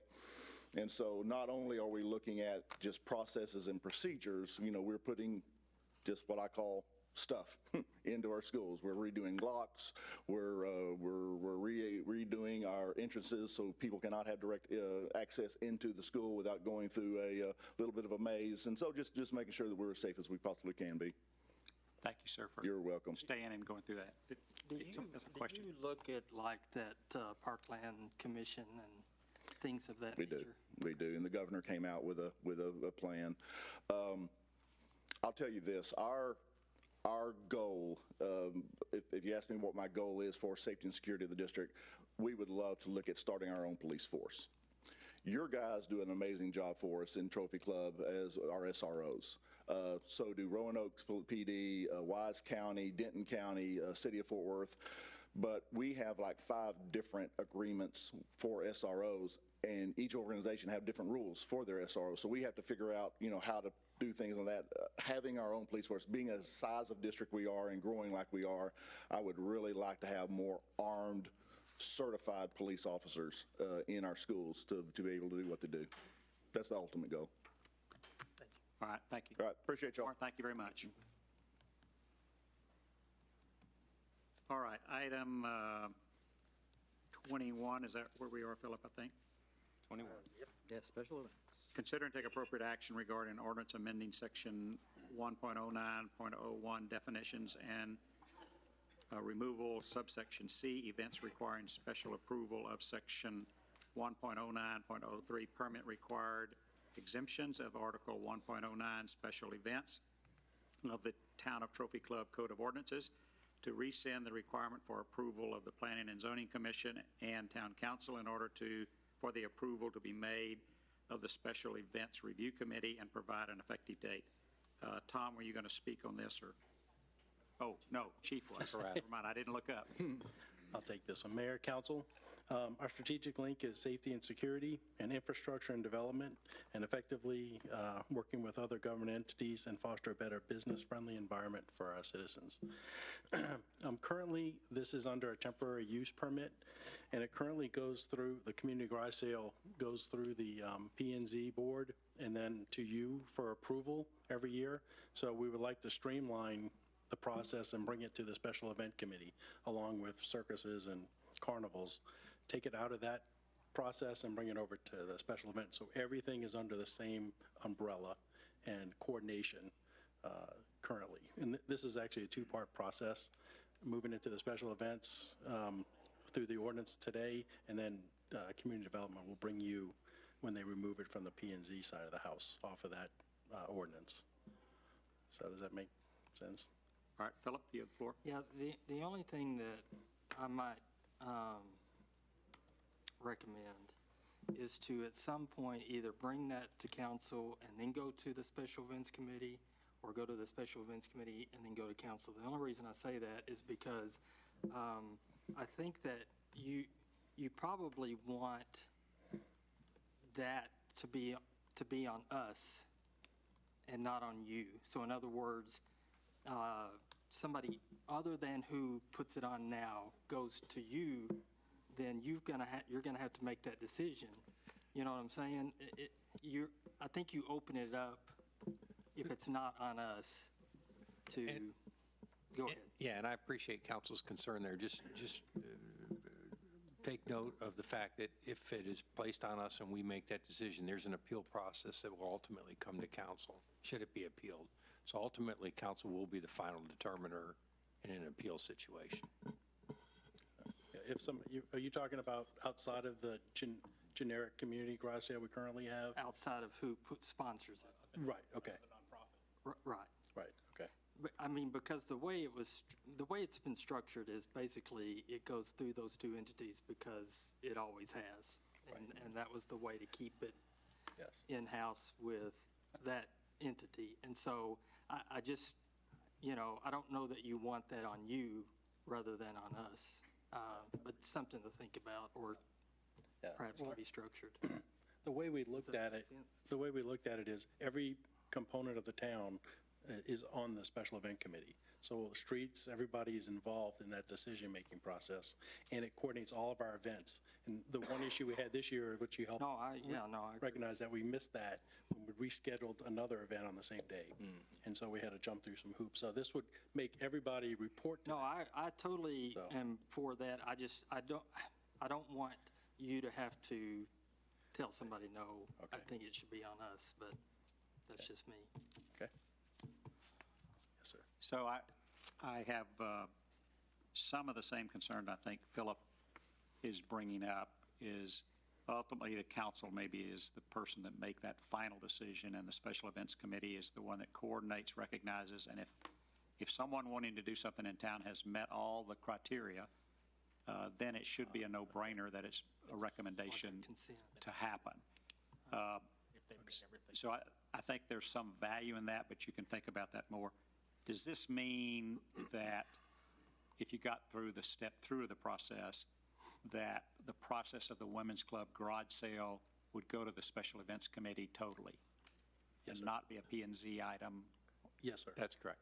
All right, that's what I thought you were doing. Okay. And it could start this spring, or whatever the next one is. All right, thank you. Rylan? Yeah, listening to what these two gentlemen just said, maybe kind of what I'm hearing, would it make sense to just, if there is a denial by the Special Events Committee, that it's just an automatic appeal to council? Yeah, the first right of appeal goes to the town manager, and then after that, in the current ordinance, it comes to you. It's just automatic, like it just happens automatically, Yes, like sir. they don't have to take action? I would handle the first appeal. Sure.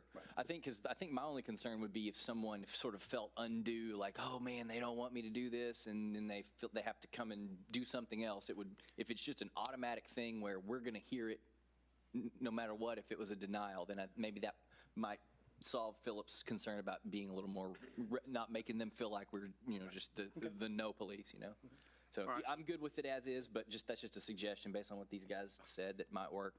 All right, so let's see if we get a motion and a second for this, and we can debate it further if you want to. Do you have a motion to approve? I'll move to approve. Do I have a second? I'll second.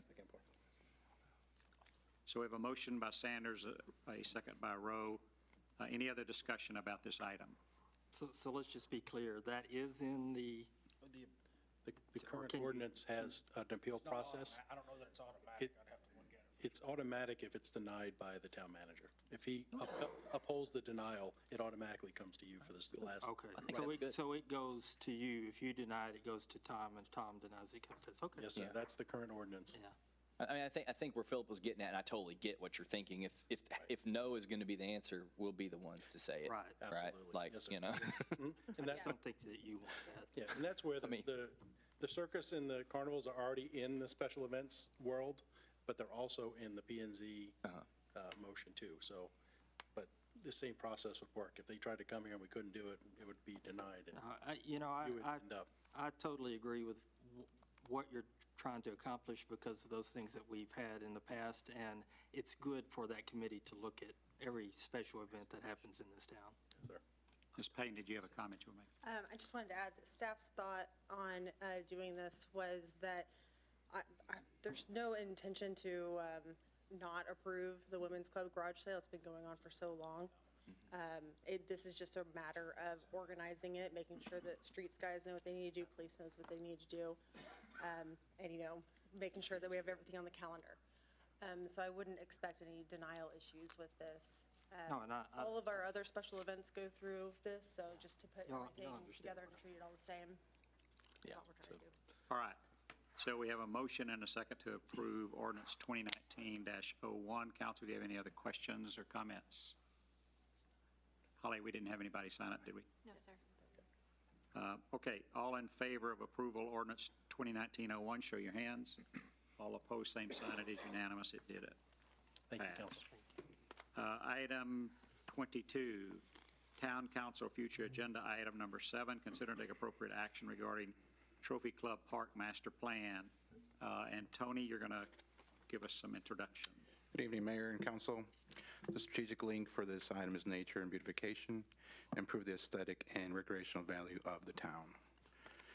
The proposed Trophy Club Park Master Plan did not change much from my last presentation on October 9th.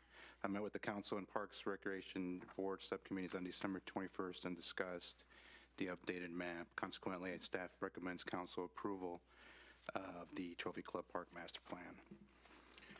The Trophy Club Park Master Plan is intended to help meet the needs of current and future residents by positioning Trophy Club to build on the community's parks and recreation assets and identify new opportunities.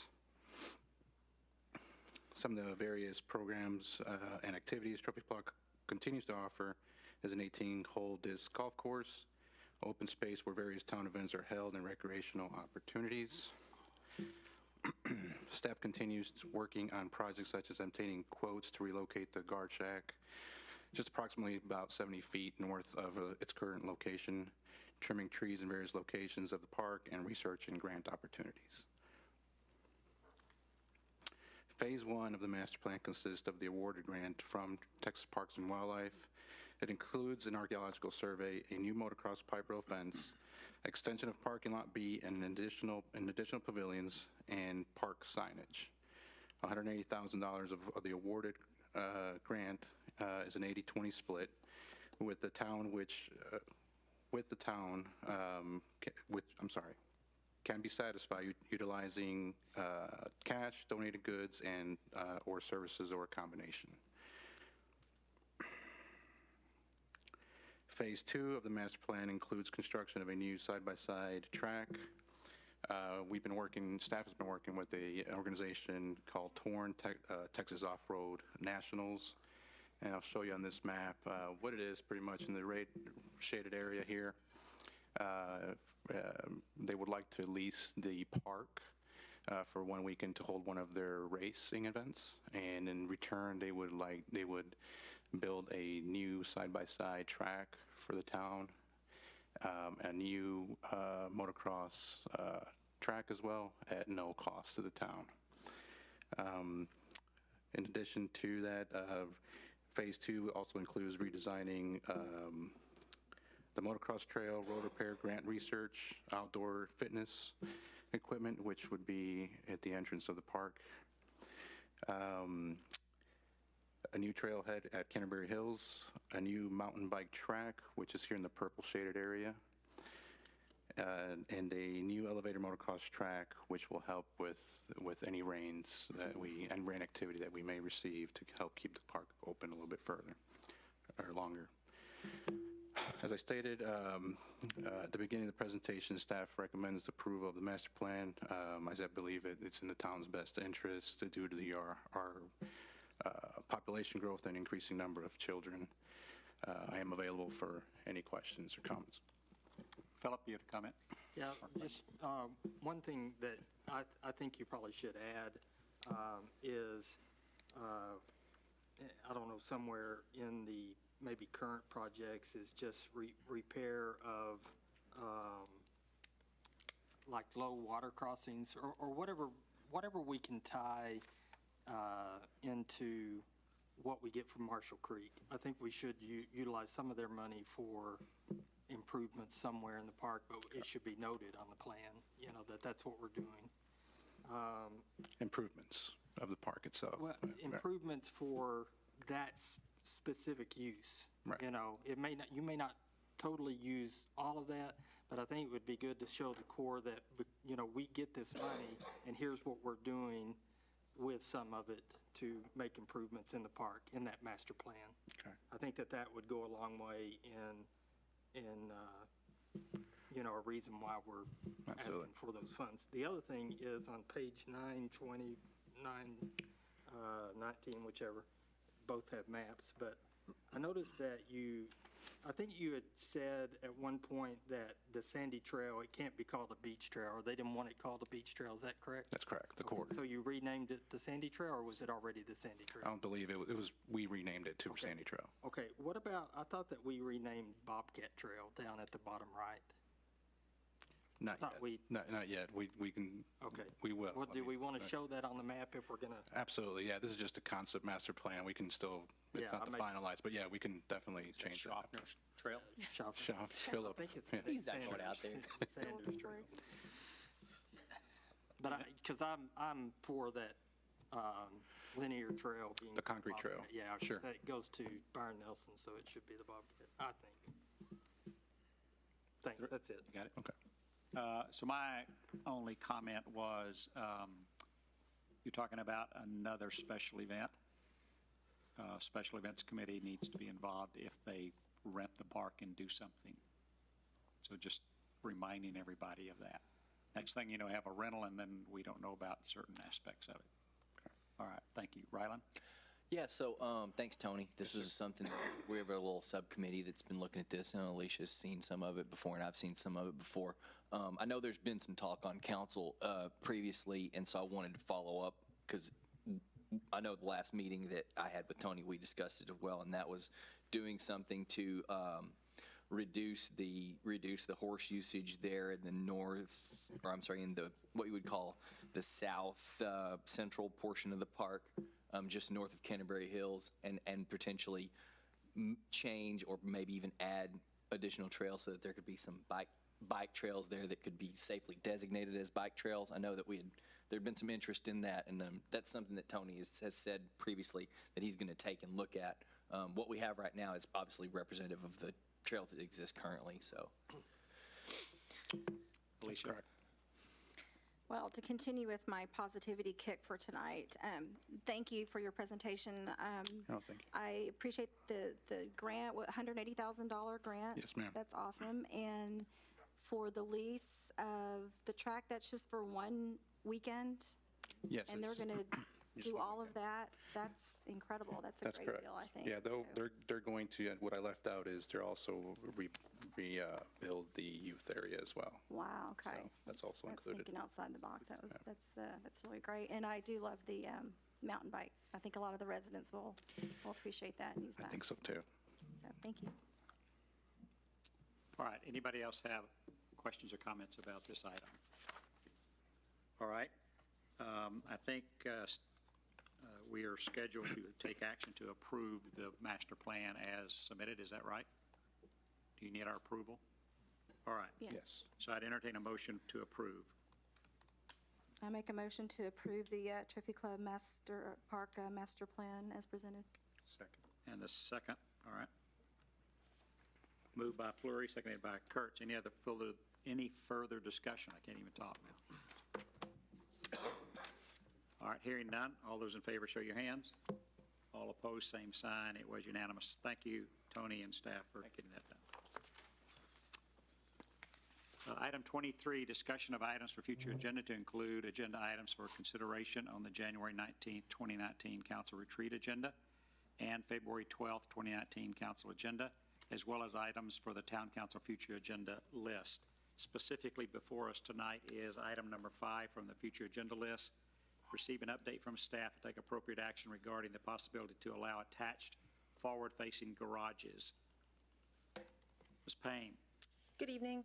This is an update for the proposed ordinance amendments to allow attached third and fourth car garages to face the street in straight zone districts if set back to match the requirements of detached garages.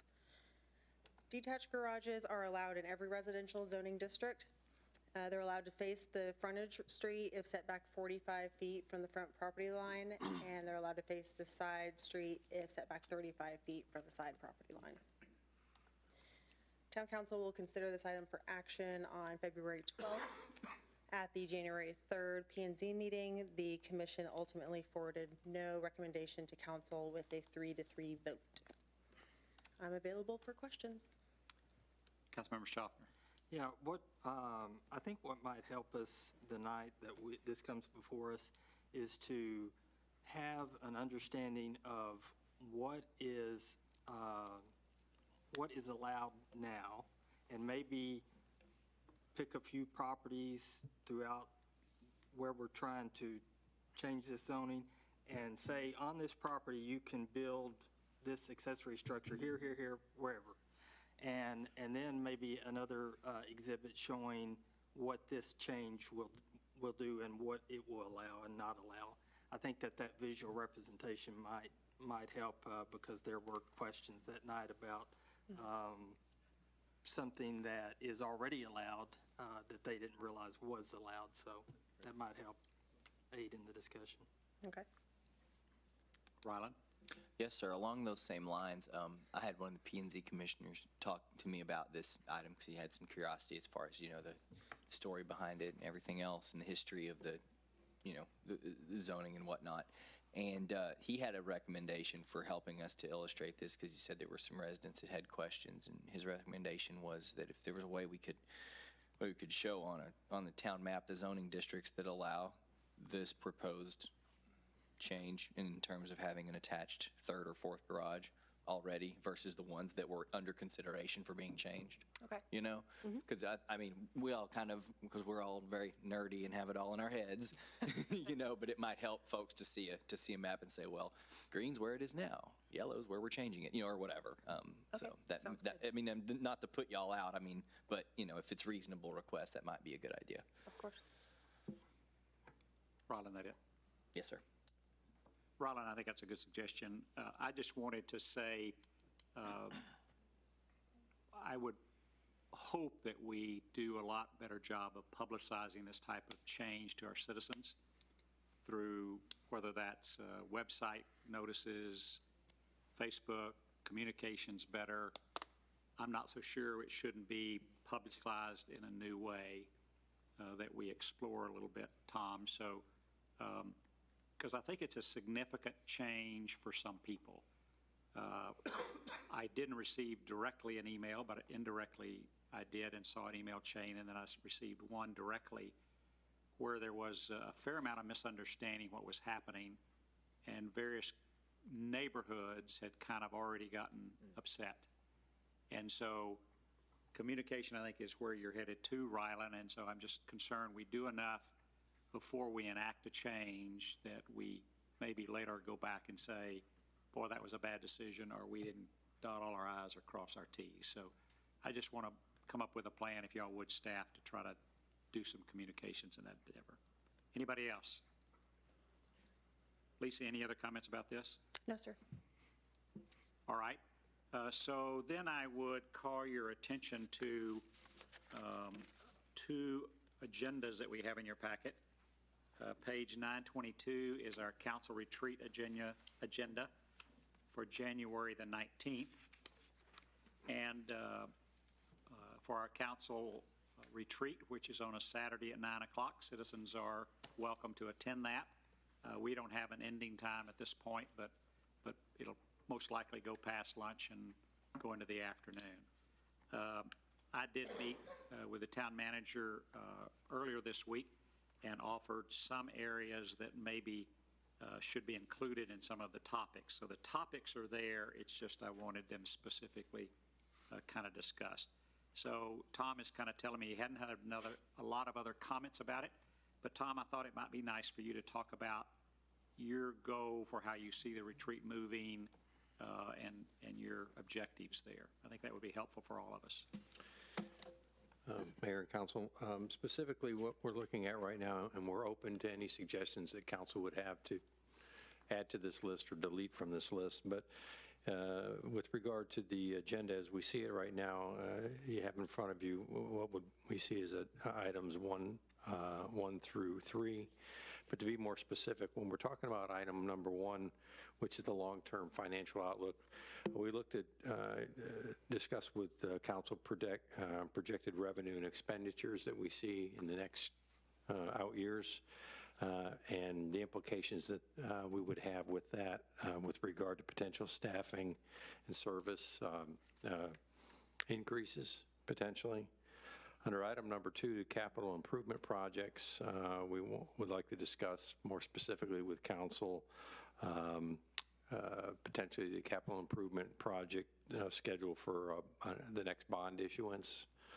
The TMP street study that council had talked about a few meetings ago with us, give you an update on where we are with that.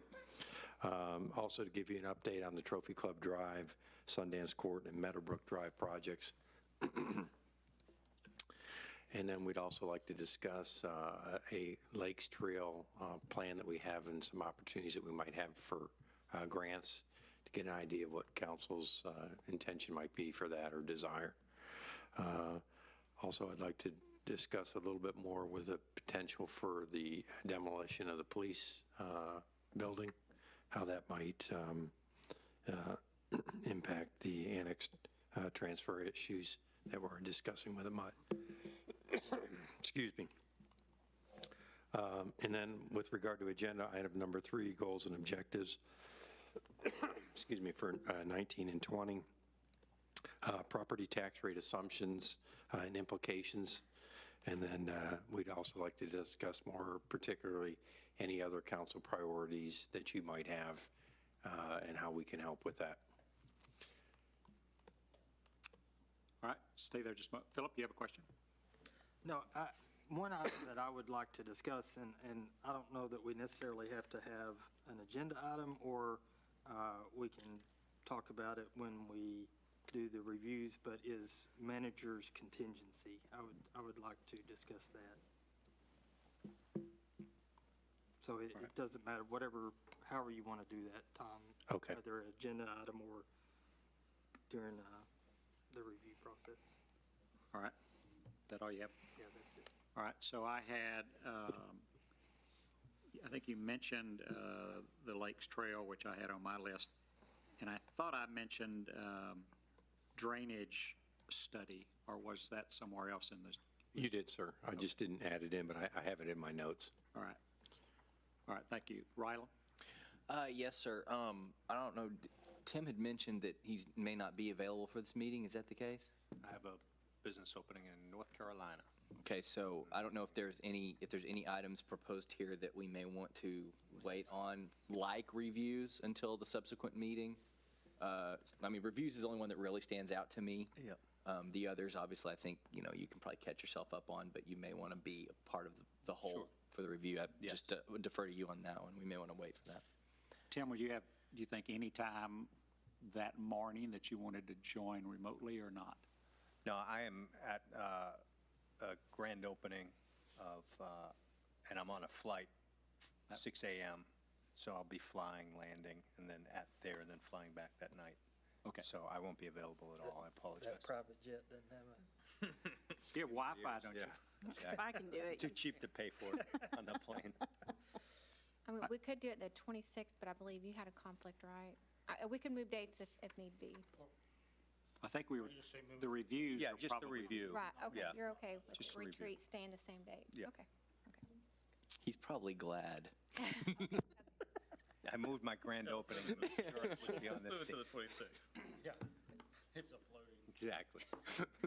So, if I understand correctly, we're keeping it at the 19th. We just may change a couple items, the review. We could always re-add agenda items later if Tim wants to get his piece of meat out of you. Understood. So do we, I guess the question is, council, you want to leave the reviews there to have any kind of discussion at all, or totally remove them from the agenda? I just want that clearly decided. Personally, I'm of the mind that given the way the council manager structure works, if there's an opportunity to have the entire body present, we should do that and exclusively that. That's just my opinion. I'd appreciate, if we could move the reviews. Everything else is non-material. Is that okay with everyone? All right. I would just point out that for council, my contract expires on the last day of January. Sweet. I thought Nice knowing you. We have an exercise. I thought we didn't, It I thought we didn't automatically take an renews, action yeah. to cancel, so it auto-renewed. Yeah, we have to give it prior notice. Didn't it? Congratulations. Up to this point, the 6 months ago, it comes to this point. But the new contract would, depending on council's desire, would have to take, the current contract expires the last day of January. All right. Well, if need be, do the review and I'll circle back with him after. Yeah, we can. So did everybody hear that?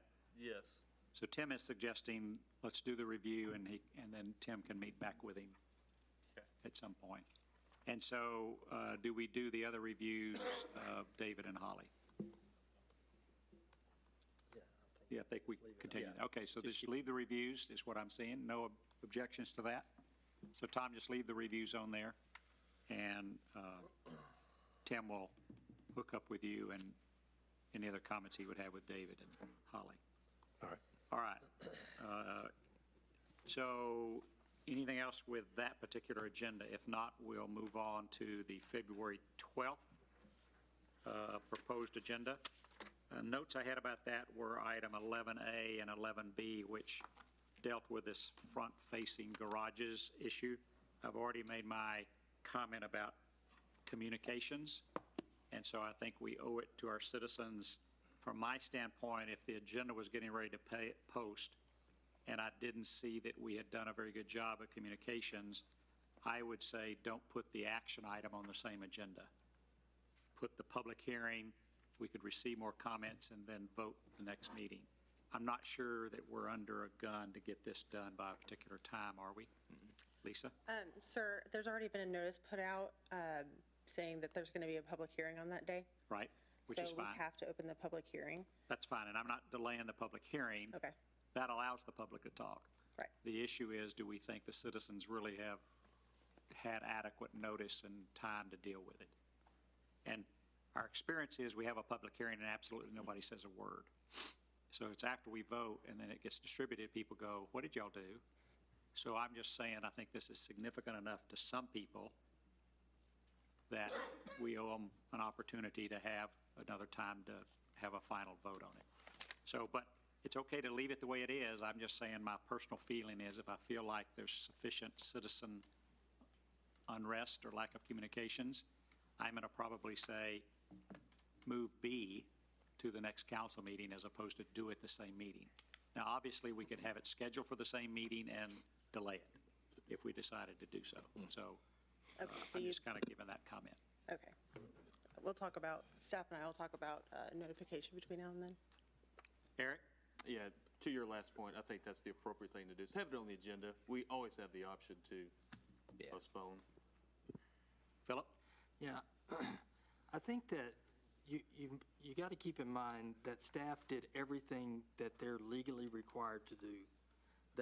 It's in the newspaper, it's put on our website, it's given 72 hours notice, they even go the extra step, in my opinion, they go the extra step of sending out an email informing the community, whoever signs up, about a P&Z meeting or a animal control meeting or EDC meeting. And so I think that I understand your desire to have more communication, but I think that it's got to be clear that staff did everything that they're legally required to. And I don't know how you pick and choose what is communicated, because there are some items where we have a public hearing that nobody's informed and we vote on it. We go ahead with it. And so I think that we heard this example at the Methodist Church, that we weren't told about this meeting. And so I would recommend not so much staff, but perhaps if you have ideas of communication to give to staff, because I think staff is doing everything that they're required to do. So I think it would be helpful if either we had an agenda at the retreat about this item, and so staff has some sort of direction. I just don't think that, I think they need direction on what we're talking about as far as communication and what more they can do, more so than what they're doing now. So I would think it would be helpful to have an agenda item at the retreat on this topic. That's my opinion. I'm okay with that. Anybody object to having that on the retreat? All right, Tom, if you will. Notification processes or something? Just Communication processes dealing with above and this. beyond what's legally required. All right, so anybody have anything else for February 12th? If not, then let's go on to future agenda list. There are,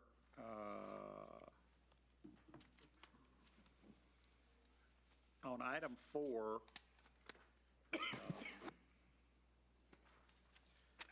did we deal with this because of item 8 that we took tonight approving? And I don't think we did totally. No, we wanted to leave this on because To nail it down at the retreat. Huh? To nail it down. Oh, I'm sorry, I'm looking at the wrong page. No, item 4 is the stormwater, and I think that we had future updates on this, as Okay. as Friesen Nichols does, their thing. So I would leave it on. Okay. And item 5, I think we can pull that I one. think you can get rid of item 5. Yeah, I agree. Right? I agree. We're ready for action at some point, so. And item 7, the master plan we just dealt with, right? All right. Yes, sir. Does anybody else see anything else to remove or have something you want to add?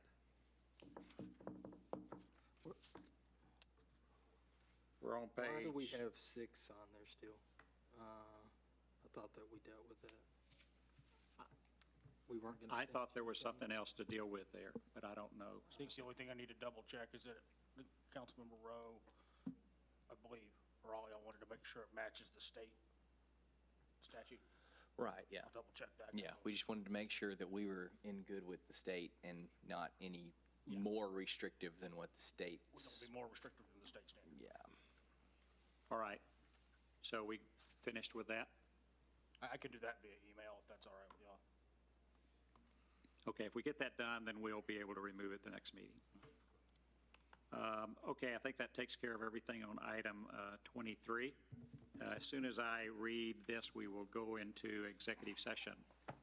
Item 24, pursuant to the following designated sections of the Texas Government Code, annotated Chapter 551, Texas Open Meetings Act, the council will convene into executive session to discuss the following: consultation of attorney in reference to cause number 18-9681-158, Town of Trophy Club v. Michael Sly. And item B, 550-1072, deliberation regarding real property, to discuss, deliberate, purchase, exchange of real property. Item 1, north of State Highway 114, east of Trophy Club Drive and west of town limits. And item 2, north of State Highway 114, west of Trophy Club Drive. It is 9:07, and we are in executive session. Into regular session at 9:40 p.m. And item 25, consider and take appropriate action regarding the executive session. Does anybody have any action to take after executive session? Seeing no one wishing the floor, we will stand adjourned at 9:41.